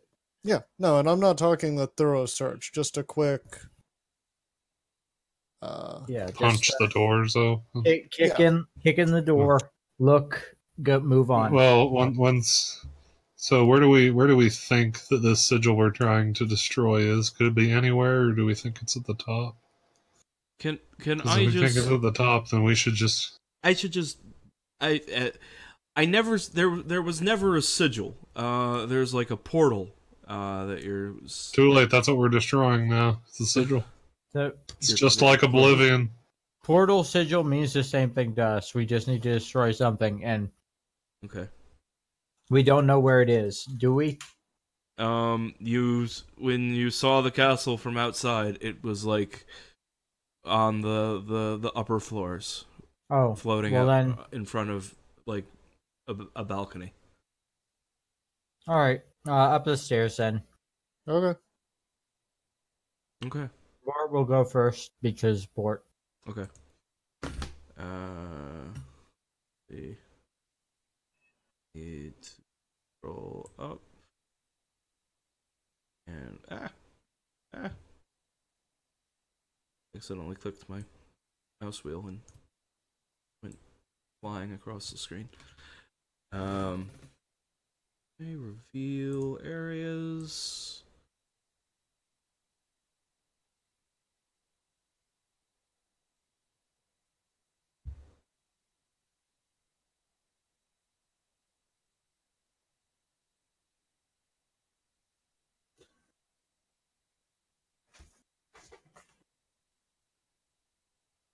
All right.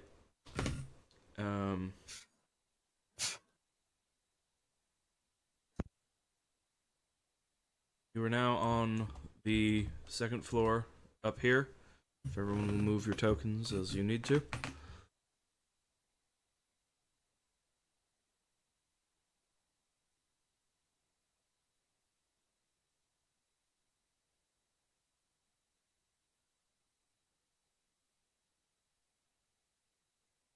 Doors are clear on your revealed. So, as you come up the stairs, you're in a little nondescript space that leads into more hallway. There are doors and such around. Bort, what are you doing? Bort is going to look at the scenario and is going to move to the nearest door and peek inside. Okay.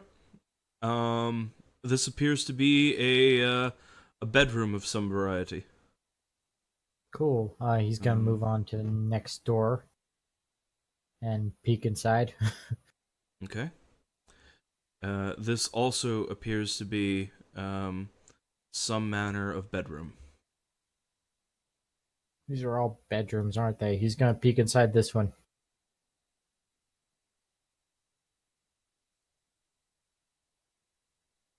This is a bedroom.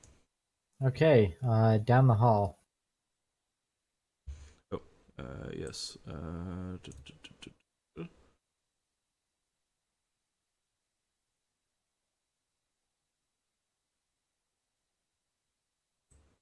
right, he's gonna just go down the hall and peek in every door.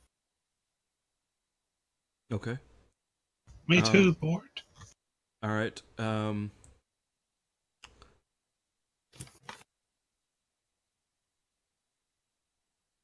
Phil Sticker, make a perception roll. Bort Okay. also make a perception roll.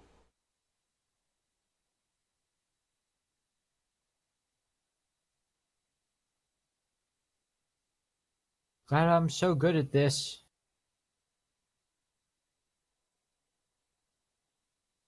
Fucking thing is not working. Okay. 18. I don't know why my mouse keeps double clicking. Okay. Bort, you hear something at this arrow slit up here? That sounds like claws on stone, but you don't see anything. Which arrow slit? This one. If you're indicating it, I can't see your indicator. Okay, I'll draw on it.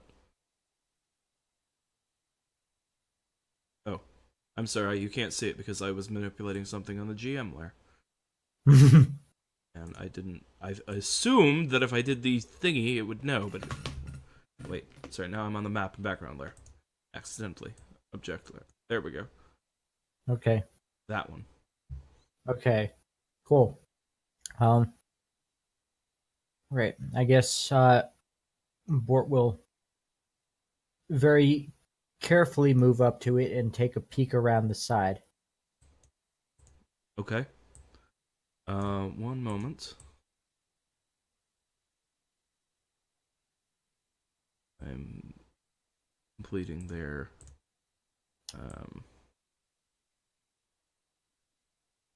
reaction to that.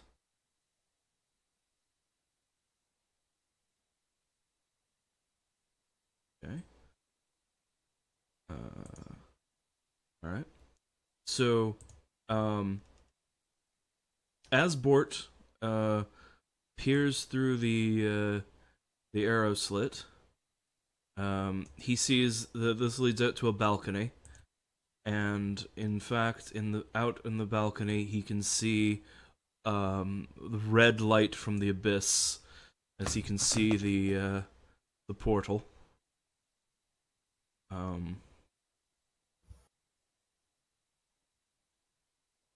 And he can't quite see anyone, but he has a feeling something is out there. Right. He's going to move back. Meanwhile, Phil Sticker has found the toilet. Excellent. Convenient. Right. Bort is going to move back in front of the door and is going to rally everyone to stack up as quietly as possible, just using hand gestures if he needs to. Mm-hmm. What are you doing? I'm trying to check this door. Stop.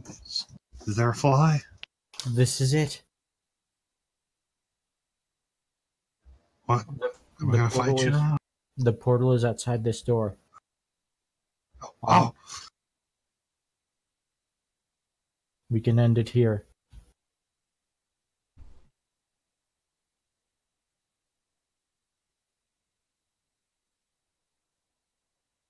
Ready your spells, ready your weapons.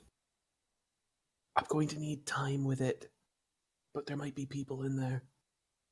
We fight the people first, and then we'll have time to deal with the portal, unless you want to try and get the portal down first.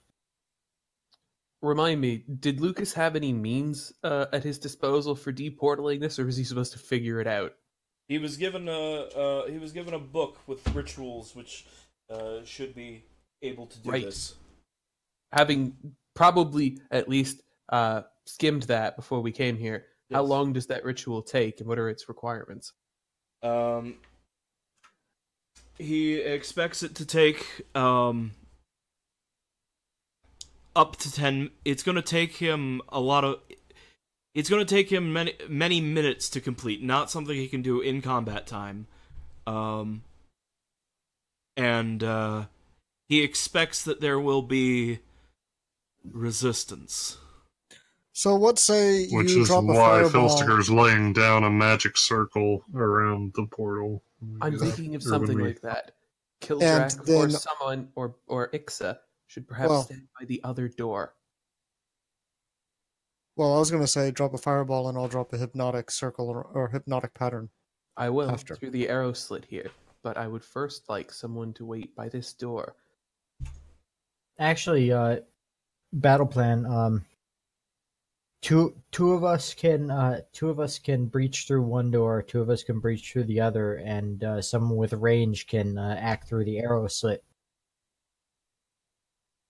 Potentially, could 2 people with range act through it? Through what? That arrow slit or window or whatever it is. Yes. I'd rather have 2 people bursting through on either side, though, because that way we have combat. That way we're less likely to get overwhelmed on either side. Okay. I mean, I was just trying to give Philsticker a safer area. Because Kildrak definitely needs to be at one of the doors. Bort will crawl under the arrow slit so that nobody can see him and get on the other door. And I guess Ixa could. No, Ixa's sort of the off tank here, so Ixa might need to be at the. Or I guess Kildrak could function. Who's going to be in the center and who's going to join Bort at the door? Kildrak functions as an off tank in some cases. It's workable. I feel like. How about Philsticker or Lucas join Bort and Ixa can join Kildrak? That seems fine. What were you trying to suggest earlier, Lucas, about somebody being? That all looks about how Lucas wanted it. So basically, just realize that probably one of my first actions, aside from moving, is going to be a spell. Yes, that's but fair. We're probably going to want to open this thing with a spell through this. Yes, arrow. yeah, you definitely, because although this is a risky fireball because I have to put it somewhere on this line. I can't put it anywhere north of this hex, but you can see a 20-foot radius doesn't reach far off the dais. This might not even hit anyone. So maybe we do wait until we actually have vision of the room before we fireball. Okay. No, that makes sense. Even though we run the risk of not getting a good fireball.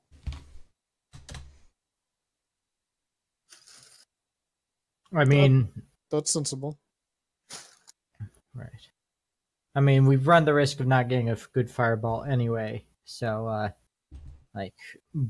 but if you want to wait, Bort will put a hand up and count down by fingers to 1, and then kick the door.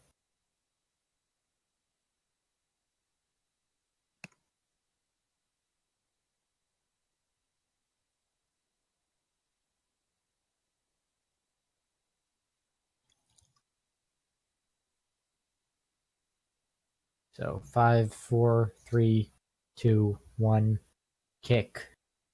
Yeah. All right. And I'm gonna be kicking at the same time, or opening, or whatever. All right. Or I guess Ixa could, maybe. I'm not sure. All right. So. Either way, the door opens. Yes. Halfway decent initiative, yay. Oh no, an elf! Crap. Oh no, archers.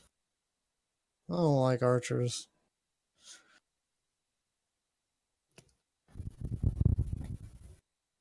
Oh no, a girl!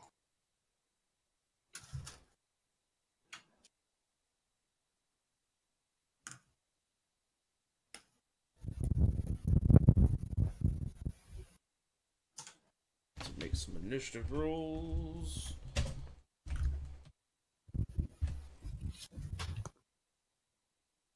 First 2.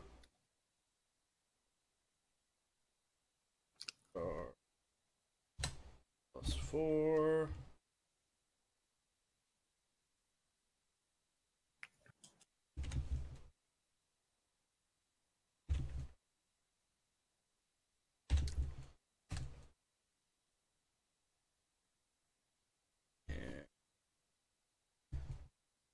Guy.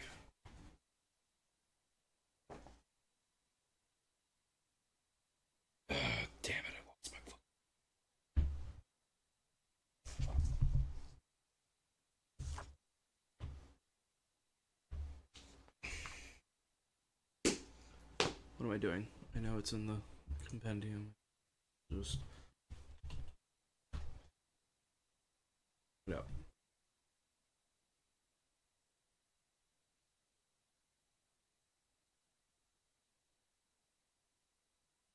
Mouse. Okay. Useless! Yeah, the scroll wheel on my mouse is all fucked up.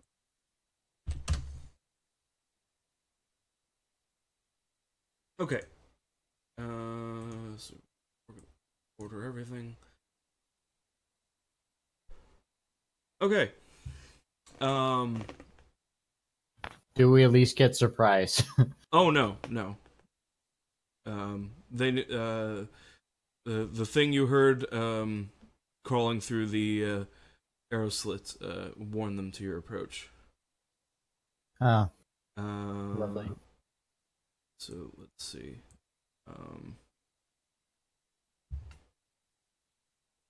If something is a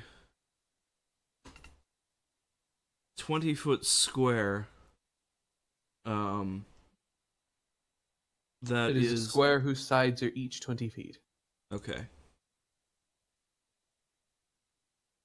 Dang, that's too big.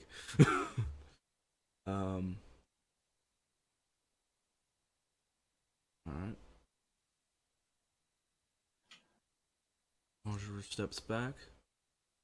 And...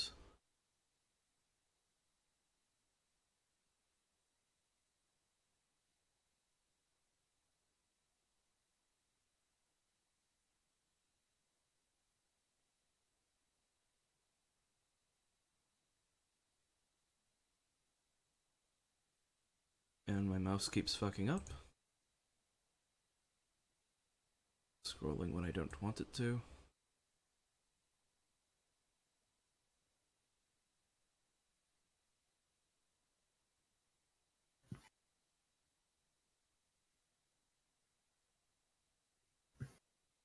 Alright. So squirming black tentacles erupt from space around Bort and Filsticker and Spilkter, who is also here. You'll have to make saves at the beginning of your turn, or be tentacled. What kind of saves? Dexterity. Oh, come on. So Mort, make a dexterity save. Please, God. Please, RNG, give me this day my daily bread. Okay. I'll accept that. Well, a natural 20 will do it. Right. So, because you succeed, you do not take damage, and you are not restrained. Excellent. Bort is going to murder a bitch. The tentacle squares do count as difficult terrain, but it shouldn't make a difference at all. That does not make a difference. Yes. Do you suppose you could murder a bitch from her other profile? Define her other profile. From this hex. I suppose I could murder a bitch from that hex. Because yes, there's I a can... theoretical fireball to be had out here over the balcony at the moment that Bort kind of spoils in that position. Alright, well... Lucas can't shoot you in the back where you were before. Bort will move around and murder a bitch from this direction. Alright. Okay, bitch murdering time. 20 hits? 20 hits, even with his mage armor. Okay, 11 bludgeoning. Alright. I wish I had gotten that second one. That was a much better roll. Well, 11 is still a lot with his, squishy hit points. Right. I am going to use a superiority die on this next attack for a goading attack. Okay. Which doesn't hit. Okay. I am going to use my action surge Okay. and attack again. Okay. And I am going to use another superiority die on goading attack. Okay. And that one hits. Okay. Okay, that does that means the target must make a wisdom saving throw or have disadvantage against all other targets. All right. And also it means I do extra damage. Wisdom. Probably really Proficiency high. on that. No, but he does have proficiency in saving throws for it. And he rolled a 20, so. Right. Well, I still get the extra damage. Sure. Another 12 bludgeoning. Okay. Plus another 5. All right. The Elven Conjurer is very badly wounded. And final attack. 17 hit. Yes. Also, just FYI, you don't have to choose to spend your goading attack until after you hit.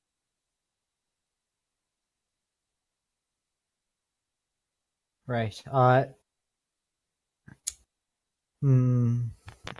going to use my last superiority die on precision attack for the extra damage. Okay. Because that explicitly can be declared after the attack roll, which the other ones cannot, as far as I'm aware. And another Goading 10. We can talk about it later. Another 15 damage. Okay. Please describe how you dispatch the Conjurer. Bort just runs in, twists around her or him, whatever the thing, the It's an elf. nondescript. Just and just starts wailing like just. The mall goes up, the mall comes down. The mall goes up, the mall comes down. The mall goes up, the mall comes down. You could whack them over the balcony. Just basically, the elf gets pile drivered into the ground like a nail, except unlike a nail, instead of going into the surface below it, it just becomes a pile of goop. Indeed, it That does. was the person. Indeed, it does. The elf is smashed and rendered into bloody pulp. Ixa.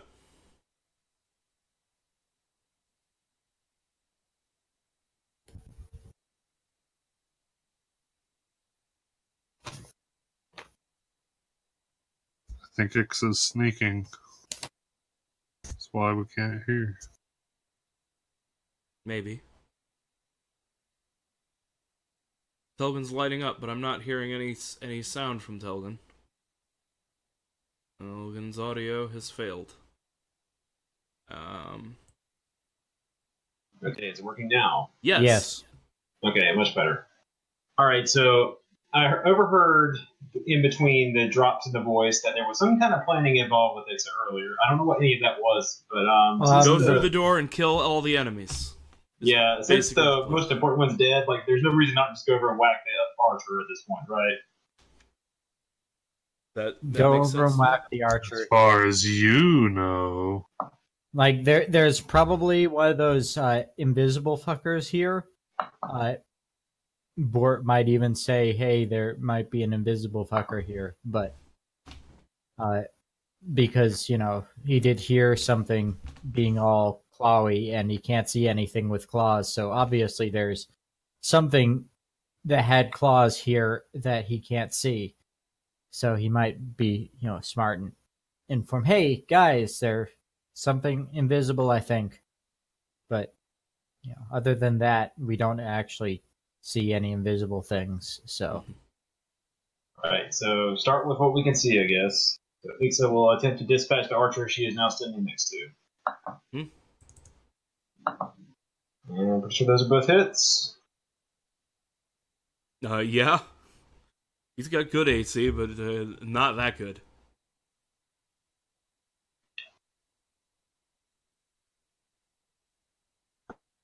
It's doing the damage when I click it. You want me to click it for you?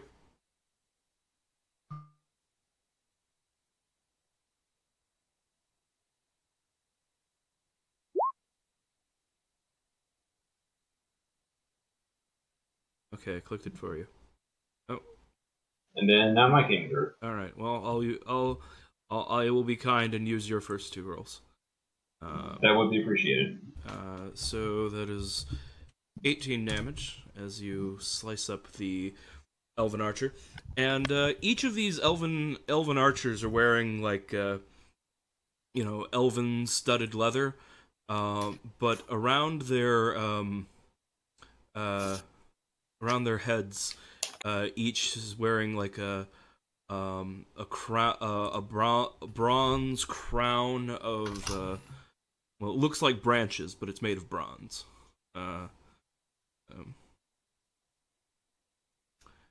And looks valuable.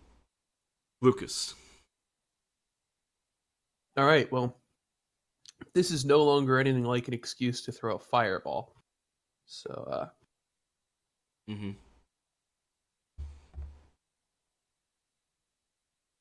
it'll just, If you could figure out a way to spot anything that might be invisible here that might try and kill us, that would be really cool. But I don't know if you have anything like that. nothing that would work in this exact situation, no. So I'm probably going to shoot at this elven archer here along this line. Okay. I guess. Cool. Do it. Shoot him. I'm doing the thing. 11's probably not going to do it. No. Nope, need more than that. Okay, so this is this elven archer over here. Oh,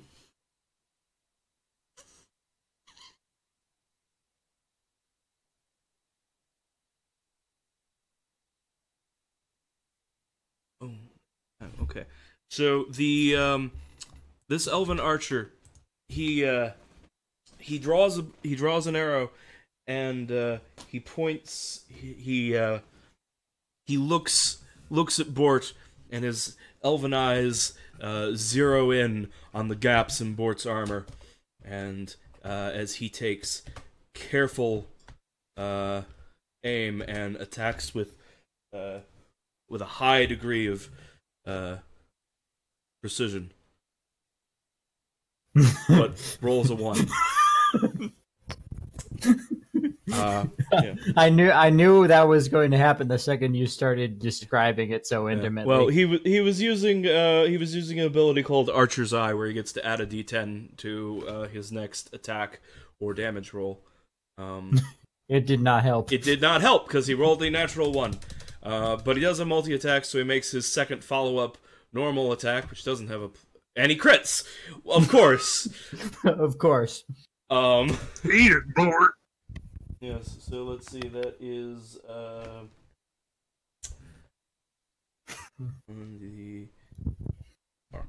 2 because he crit plus 4.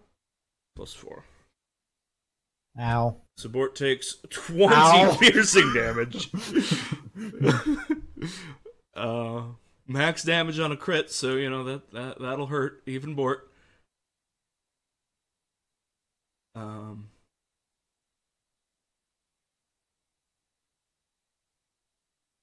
Thankfully, I think I still had my temporary hit points, so... No, it only has a duration of a minute, so it's 10 rounds, and you guys spent a few rounds checking these rooms, so, no, it's definitely worn off by now. Okay, so that was his action, and his bonus action, and he's not going to move, so, yeah. Phil sticker. I didn't erase them because that would be a pain in the ass to do, but the tentacles spell was concentration, so I'm pretty sure he can't concentrate on it when he's dead. I mean, So- that, Not much of a sorcerer. Yeah. on the other hand, that might be the only thing you can do anymore. So you are free to act. You are not. You do not get raped by the black tentacles. Okay, good. I hexed that elven archer there. The one that's closer to you. Yeah. Okay, he's hexed. He doesn't like that. Eldritch If Blast! he understands what you've done. Roll to hit. Black magic and more magic. Wonga, wonga, wonga, wonga. None of those hit. All over the walls. Yes, he dodges. He nimbly dodges your attacks. Let's see. The elven archer draws his short sword and duels with Ixa. He's got +6 to hit. That's a hit.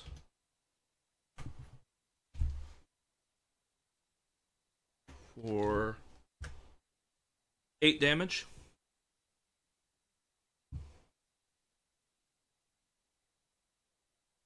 I don't know if Telvin has heard.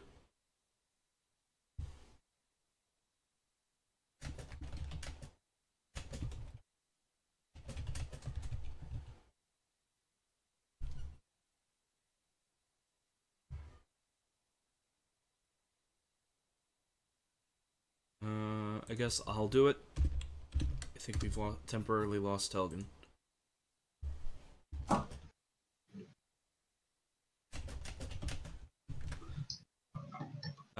So Kildrak, it's your turn.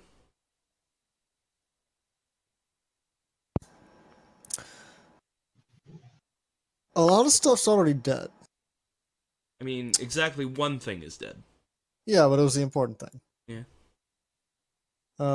Anyways, I'm gonna. Although There's nothing else here. these damn elves might actually be tougher at this rate. I guess that's true enough. Okay, so I'm gonna leave y'all to deal with that one over there. Actually, I wonder. Let me just check this real quick. So I can cast that at.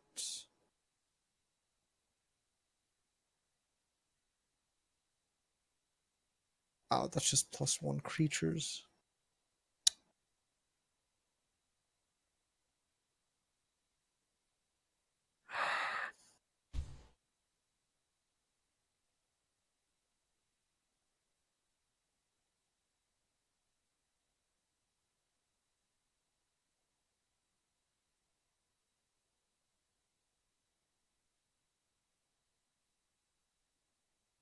Okay, I'm gonna go around here and hit that guy with an axe.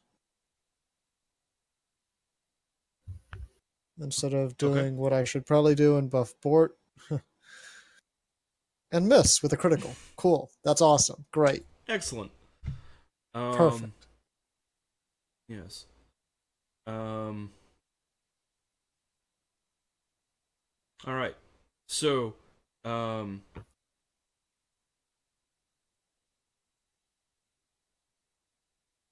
Philsticker, an invisible creature, jumps onto your back and begins trying to murder you. It was invisible when it started its murder, so it has advantage.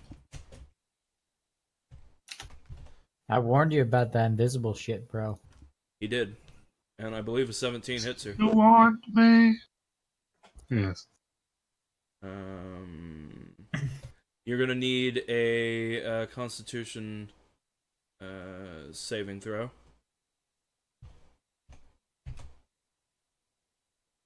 Phil Sticker in Now's closet. my is time also to shine. You take 4 Right, 4 piercing damage and 4 poison damage, but you do not gain the poisoned condition. And there's Splinter, kill the fucking quad. Yeah. Yes, there is now an evil Splicter on your back, trying to kill you with its claws and bites.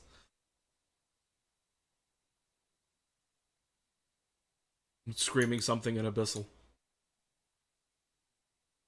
Bort. Right.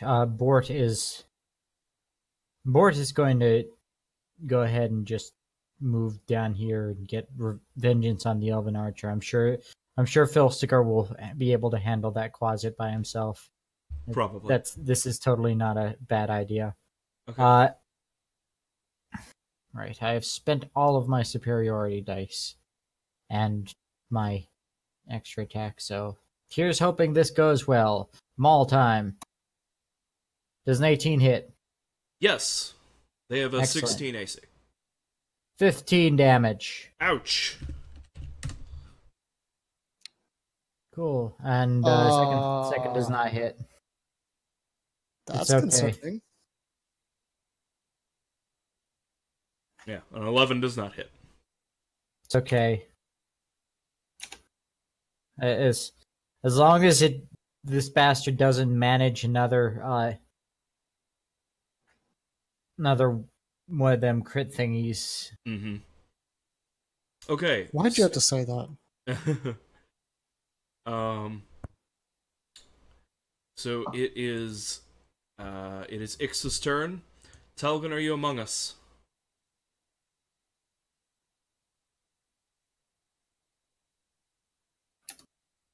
If Telgan is saying something, we're not hearing them. They are not among us.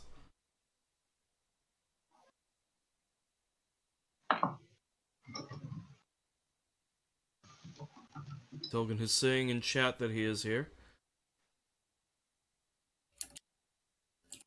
But I cannot hear them.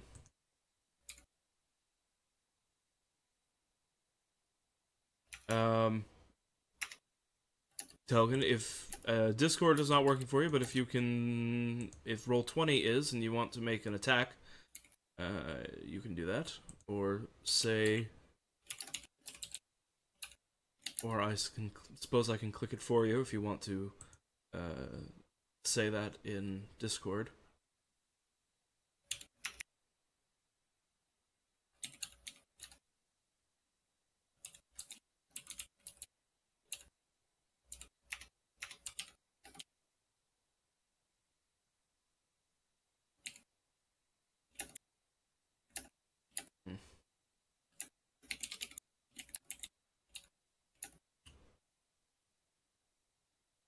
Well,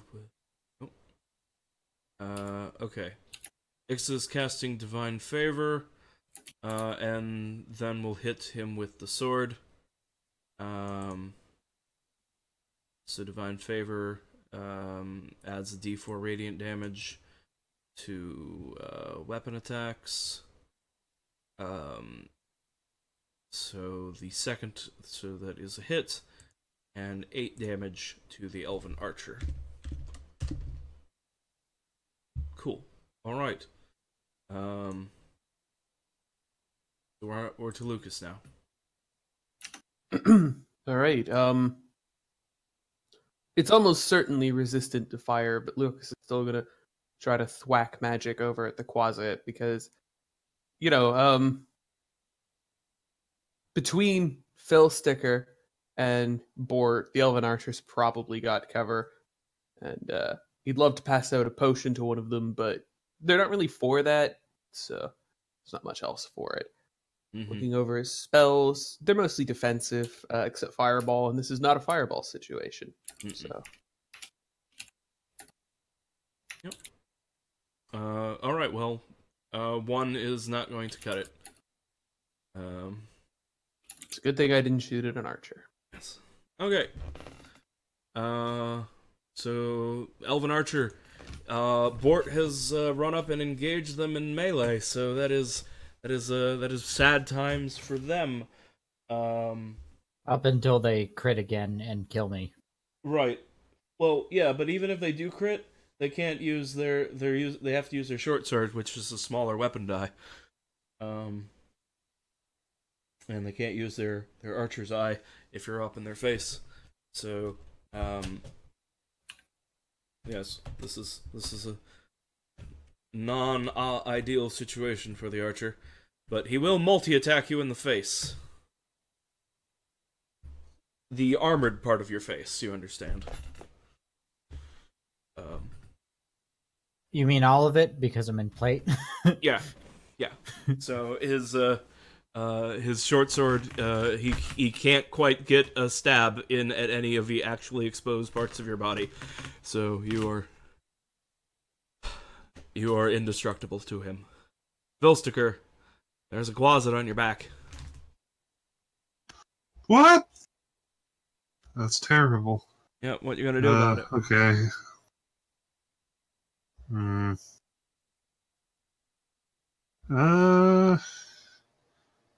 Can I move with the closet on my back? Yeah. He's not Right. he weighs too little to restrain you. I move and then use my bonus action to deal psychic damage to a creature within 5 feet of my hexed prey. And I hurt the closet. Okay. It takes 3 damage. Okay. It takes 3 damage. Ah! It takes 3 damage. It is massively wounded. Oh, also the archer takes 3 damage. Oh, the archer also takes 3 damage. Okay. Yeah. He takes Alright. significantly less percentage of his health in damage, but it does affect him. Yes. On some level. That was a bonus Alright, action. I think it takes the... Yeah. I think it takes the closet's action to turn, so Slichter can't attack the other closet, which is a shame, because that would be fair. Mm-hmm. So, what do I do about a creature on my own body? Oh wait, I can just draw a weapon for free, can't I? Once per turn. And if So, I remember the last time guess I'll- correctly, you shot your arm off. Well, yeah, that's why I'll swing an axe at it instead. Cut my arm off, it's much cleaner. Also, you'd have disadvantage on Eldritch Blast because he's in melee with 2 different things. It's a ranged die. But you can totally try and axe it. You know they don't have very many hit points. So, if you roll a 14, which does overcome its AC. You hit. You leave it with 2 hit points. Yeah. Ah! Yeah, well, minimum damage will do that to you. Yeah. It keeps screaming something in Abyssal at you. Okay, the other archer throws a couple of attacks at Ixa. Oh yeah, and he makes Splicter turn into a closet. Okay. Splicter turns into a closet. I'm covered in closets! Don't worry, boss, I'll get him. I'll chase the bastard off. Ah! And Ixa takes 9 damage. Okay, looks like Telkin got that. So, Kildrak, it's your turn. Ixa's being stabbed a lot. Ixa should move. What can I do about the stabbings? You could axe them to stop. I could. I'm not seeing a lot of other good options than that. I've got options for after Ixa's been stabbed a whole ton. Is Bardic Inspiration a bonus action? Yes. I don't. Oh, I guess I could do that. Oops. Sorry. Anyways,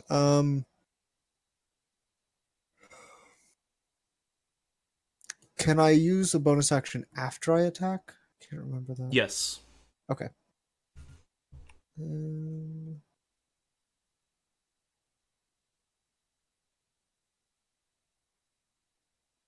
That won't help. That won't help. That won't help. Okay. I'm gonna hit it with an axe. Okay. We'll go from there. All right. That is exactly enough to hit. Beautiful. Yeah. It's attacking Ixa. Defensive flourish won't matter. Okay, yeah, I'm just gonna take that damage, 8, and slap Ixa with the power of metal. Okay. So you're giving Ixa a inspiration die? Yes, it's a Okay. D8. Cool. And conveniently, the description is there. Yes. Assuming Telgan can hear us? I believe Telgan can hear, but just can't speak. Okay. Okay. All right. So we're back to the Quasit's turn. Yeah, it's just going to keep trying to kill Filsticker violently. But it no longer has advantage on the murder. It's 4 to hit. Nope. Filsticker's protective clothing defends him.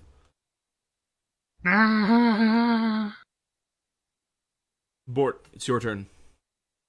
Oh boy.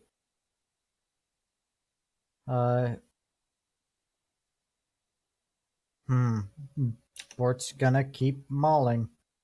Maul away. Okay, 1 hit. 8 8 damage. Okay. Anything else from Bort? Not really anything else he can do except Okay. move, and he doesn't want to move for obvious reasons. Ixa.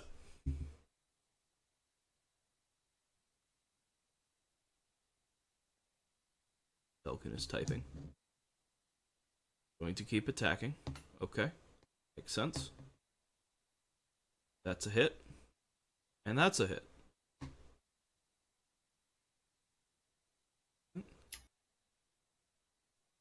Okay.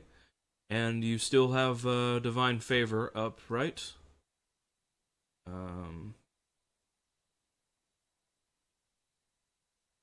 Okay. So, just for a minute. Is that concentration? Because you did take damage. It is concentration. So, if you'll make a Constitution save, DC 10, to see if you keep it. If you actually kept it after you got stabbed.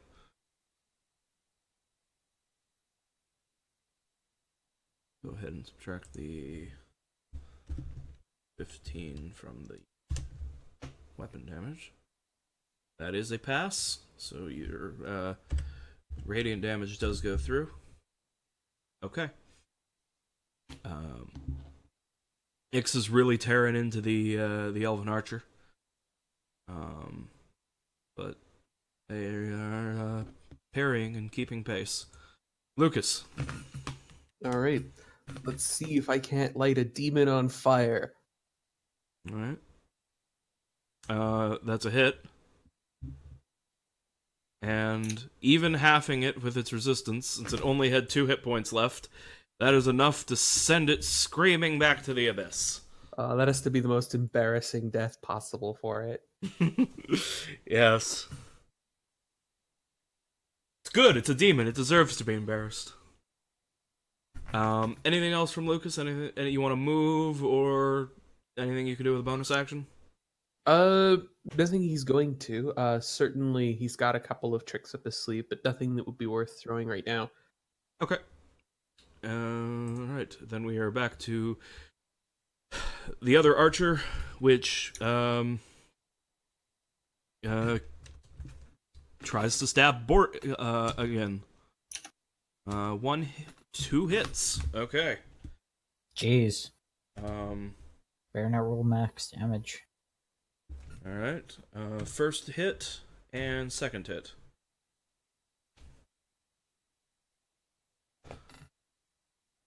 So, Bort is not doing so hot, guys. Yes. Bort's got some bleeding wounds there.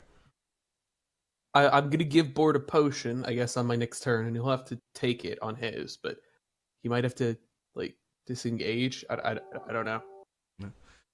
It is Philsticker's turn. Okay. Well, there's the elven archer takes 3 hit points of damage, Okay. and I move backwards. And oh wait, no, Bort's about to die. Honestly, screw saving me. Let's try and kill this bastard as fast as possible. No, I shoot a bunch. I shoot all my Eldritch Blasts at it. They're all at disadvantage, but it's okay because I'm going to shoot 2 of them so it evens out. Well, they both. Oh, yeah. They both miss. It's okay. They would have missed anyway. That is also true. Kind of, yeah. Yeah. Yes. But that. Yeah, you don't hit anything. Okay. Elven Archer. Tries to take down Ixa. Unsuccessfully. Goldrak.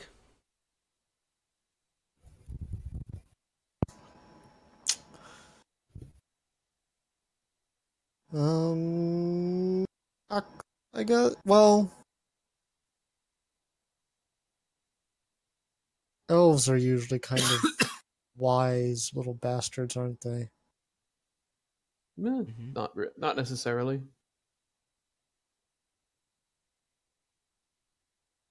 They don't get a racial bonus in wisdom, I don't think. So. I'm gonna hit this guy with a vicious mockery. See if I can stick him with a disadvantage.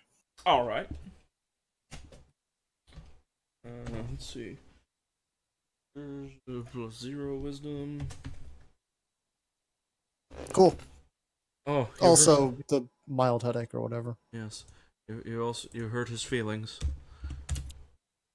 You'll give him the sad face. All right, Bort. If you get hit one more time by one of those archers, you're gonna go down. But it's your turn. Cool. What do? I'm gonna do what Bort does best and try and kill it before it kills me. Okay. With my maul.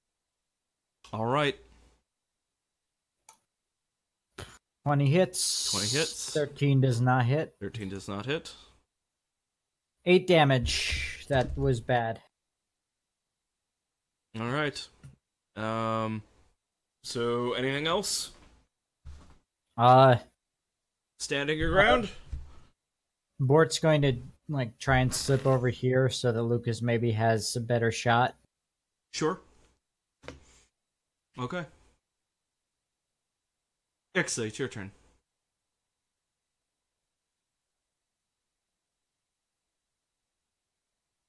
Ixa is making an attack. The second one hits. Give us some damage.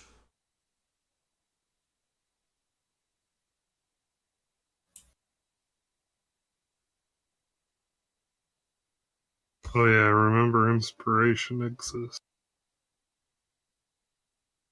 It couldn't make a difference in. I meant for the future. That's true. Ixa, damage.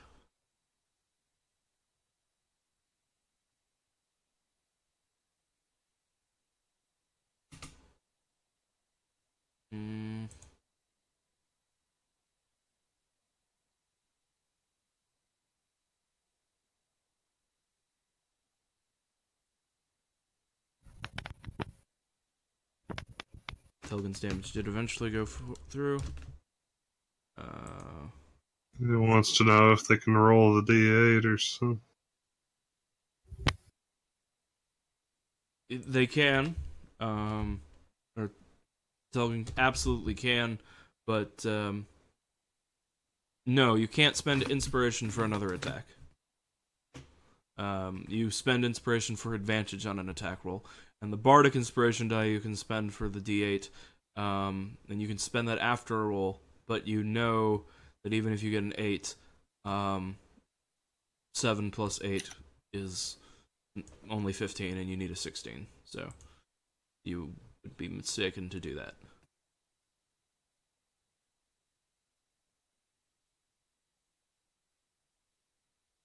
Okay, so Lucas's turn.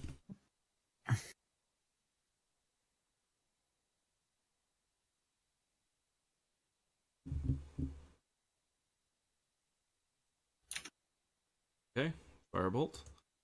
19 hits. 6 damage. All You right. wouldn't believe Lucas was throwing 2d10 with these. Yeah. Rolled a 1 and a 5. Yeah. Okay.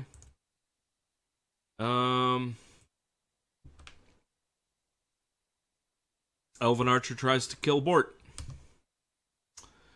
It's an 18 hit Bort. No. Then I assume a 15 doesn't either. So there we go. Strangely enough, no. It does not hit when an... Felsticker, it's your turn.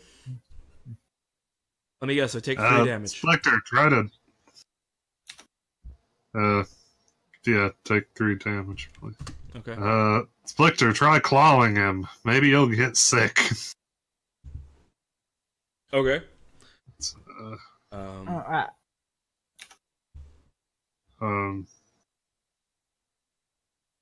Wait, did you just roll? No. That was Okay. Ixa saying stuff. Telgan saying Use my inspiration, I guess. Okay. So he gets... Splicter should really help us out more in fights. Like, that'd be nice. Alright, that was a 19 to hit. It's a +4. Mm-hmm. Okay, yes, okay. Yeah, so 19 hits. So he's got, yeah. 6 damage. And don't forget the poison damage. Yeah, 2d4. And let's see, he's got a 5 +3 poison. con. So unfortunately, he resists getting the poison condition. Jesus. Well, at least that wasn't a more dangerous roll that he could have succeeded at. Mm-hmm. Okay. So he's taken his damage. He's got Splicter attacking him. He's having a bad time.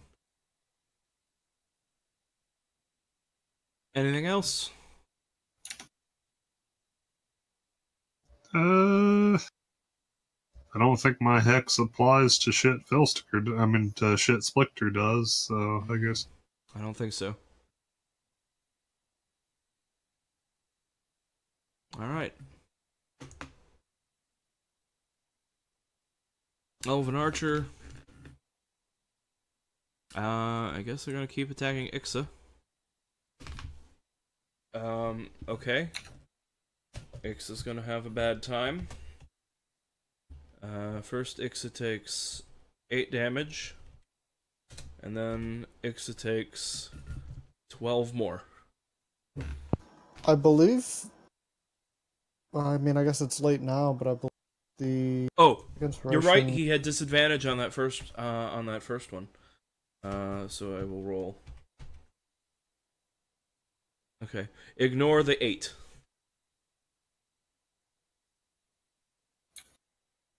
Small mercies.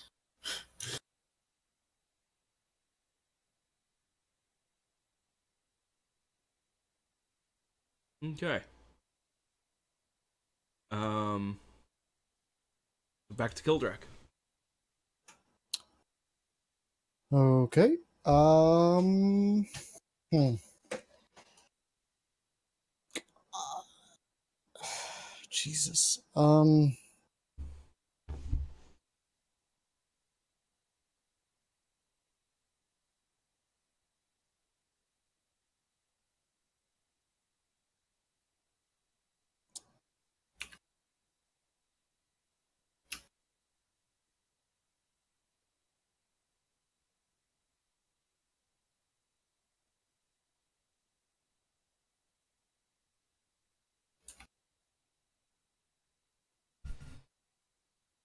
So who's up? Me. I need to. Jesus. One of these bastards needs to get disadvantaged.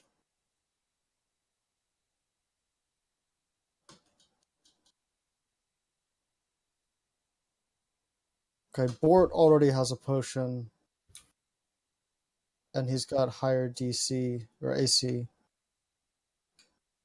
So I'm gonna try and disadvantage the one that Ixa and I are after. All right. Cool. And 6 damage. It's pretty good from Yeah, for Rooster's Mockery. yeah. And yes, his first attack next time will have disadvantage. So hopefully Ixa can finish it, but if not, then well, something. Bort. Mauling time. That Maul hits. away. That does not hit. 11 bludgeoning. All right. He's got 10 more hit points. You're getting close. Not close enough. Ixa.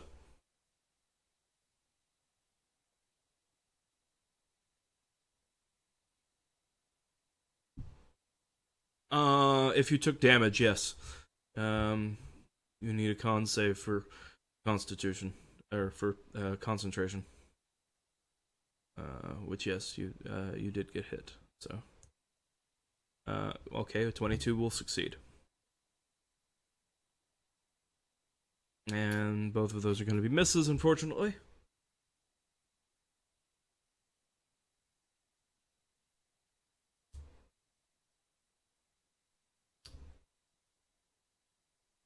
Yes, you have to declare inspiration before you roll. So, Lucas's turn.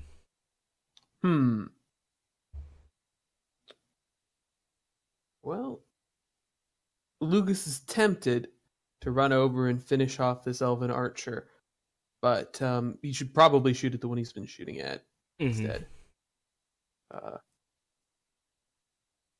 16 is 16. exactly enough. All right, 13. Now it's believable that it's more than a D10. Yes, you save Bort by killing the archer. Firebolts to the chest, burn up his burn right through his armor, and he falls over, slumps against the wall. And he doesn't get a turn after that. Philsticker and Splicter.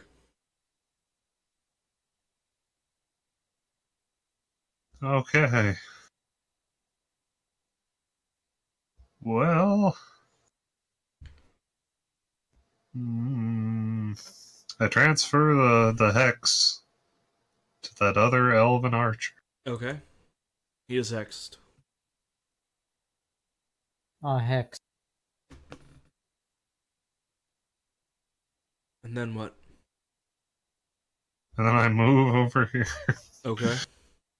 I think if I shoot, I'll probably kill my friends, but we have to risk these things Okay. to steal kills from my friends. All right. Who are you risking to shoot to? All right, never mind. All right, you kill it. Well, okay. You probably kill it. Well, yeah, you kill it. Let me roll all my dice. Okay. Okay, so your first hit killed it, and then you killed it again, and then you may describe what this Heavily. massive overkill looks like. All right. So the first beam strikes him, and the shower of mushrooms spray out of the hole in his back where the beam's going in the front, and the mushrooms are flying out the back. And then as his body falls down on the ground, the second beam sort of curves in the air and mops all the way across his body, like heavily irradiating him with more swamp energy. I got him! Indeed you did. Oh, and the spiders. The spiders? Yeah, but that's not important. Alright. Well, with the archers and the conjurer dead,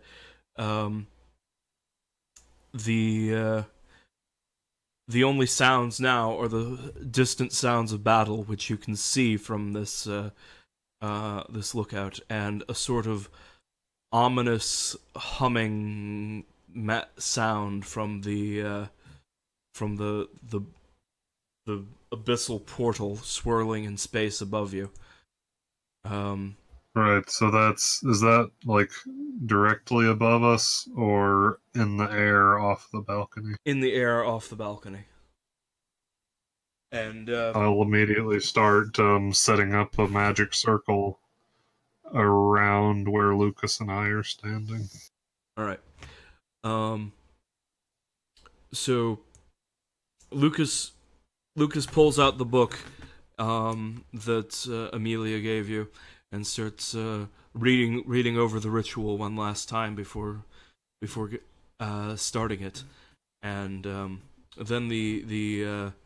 and he looks up at the portal, and we get the idea that this is going to be an effort, and then the credits roll on this episode.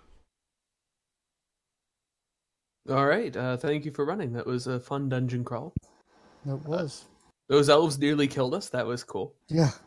It's like, and I figured this is probably the case, but it definitely felt like they were set up to counter the way we normally deal with encounters. I don't know about that specifically. I just decided, well, he's working with elves, so he should have some elves with him. What are elves? And then I looked in Volo's guy and I said, "Hey, here's an archer. They're the right challenge rating for this. Well, fair they enough. totally work. This can be a hard encounter. This works." And then I made them elven archers. So, mission accomplished. Yes. The conjurer was like expected to be a lot more difficult than that, but you got your fighter and melee with him in the round one, which I should have expected because due to the layout of the board. But fighter with literally everything saved up for that encounter too. Yeah. But yeah, so there you go. Bort can add, I've killed a 9th level spellcaster to his list of accomplishments. In one round. Well done. Yeah. Well, I mean, he only had 40 hit points.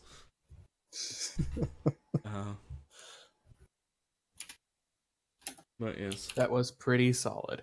Yeah, that was solid use of your abilities, and the fact that you'd saved your action surge through the whole dungeon to that point was a big deal.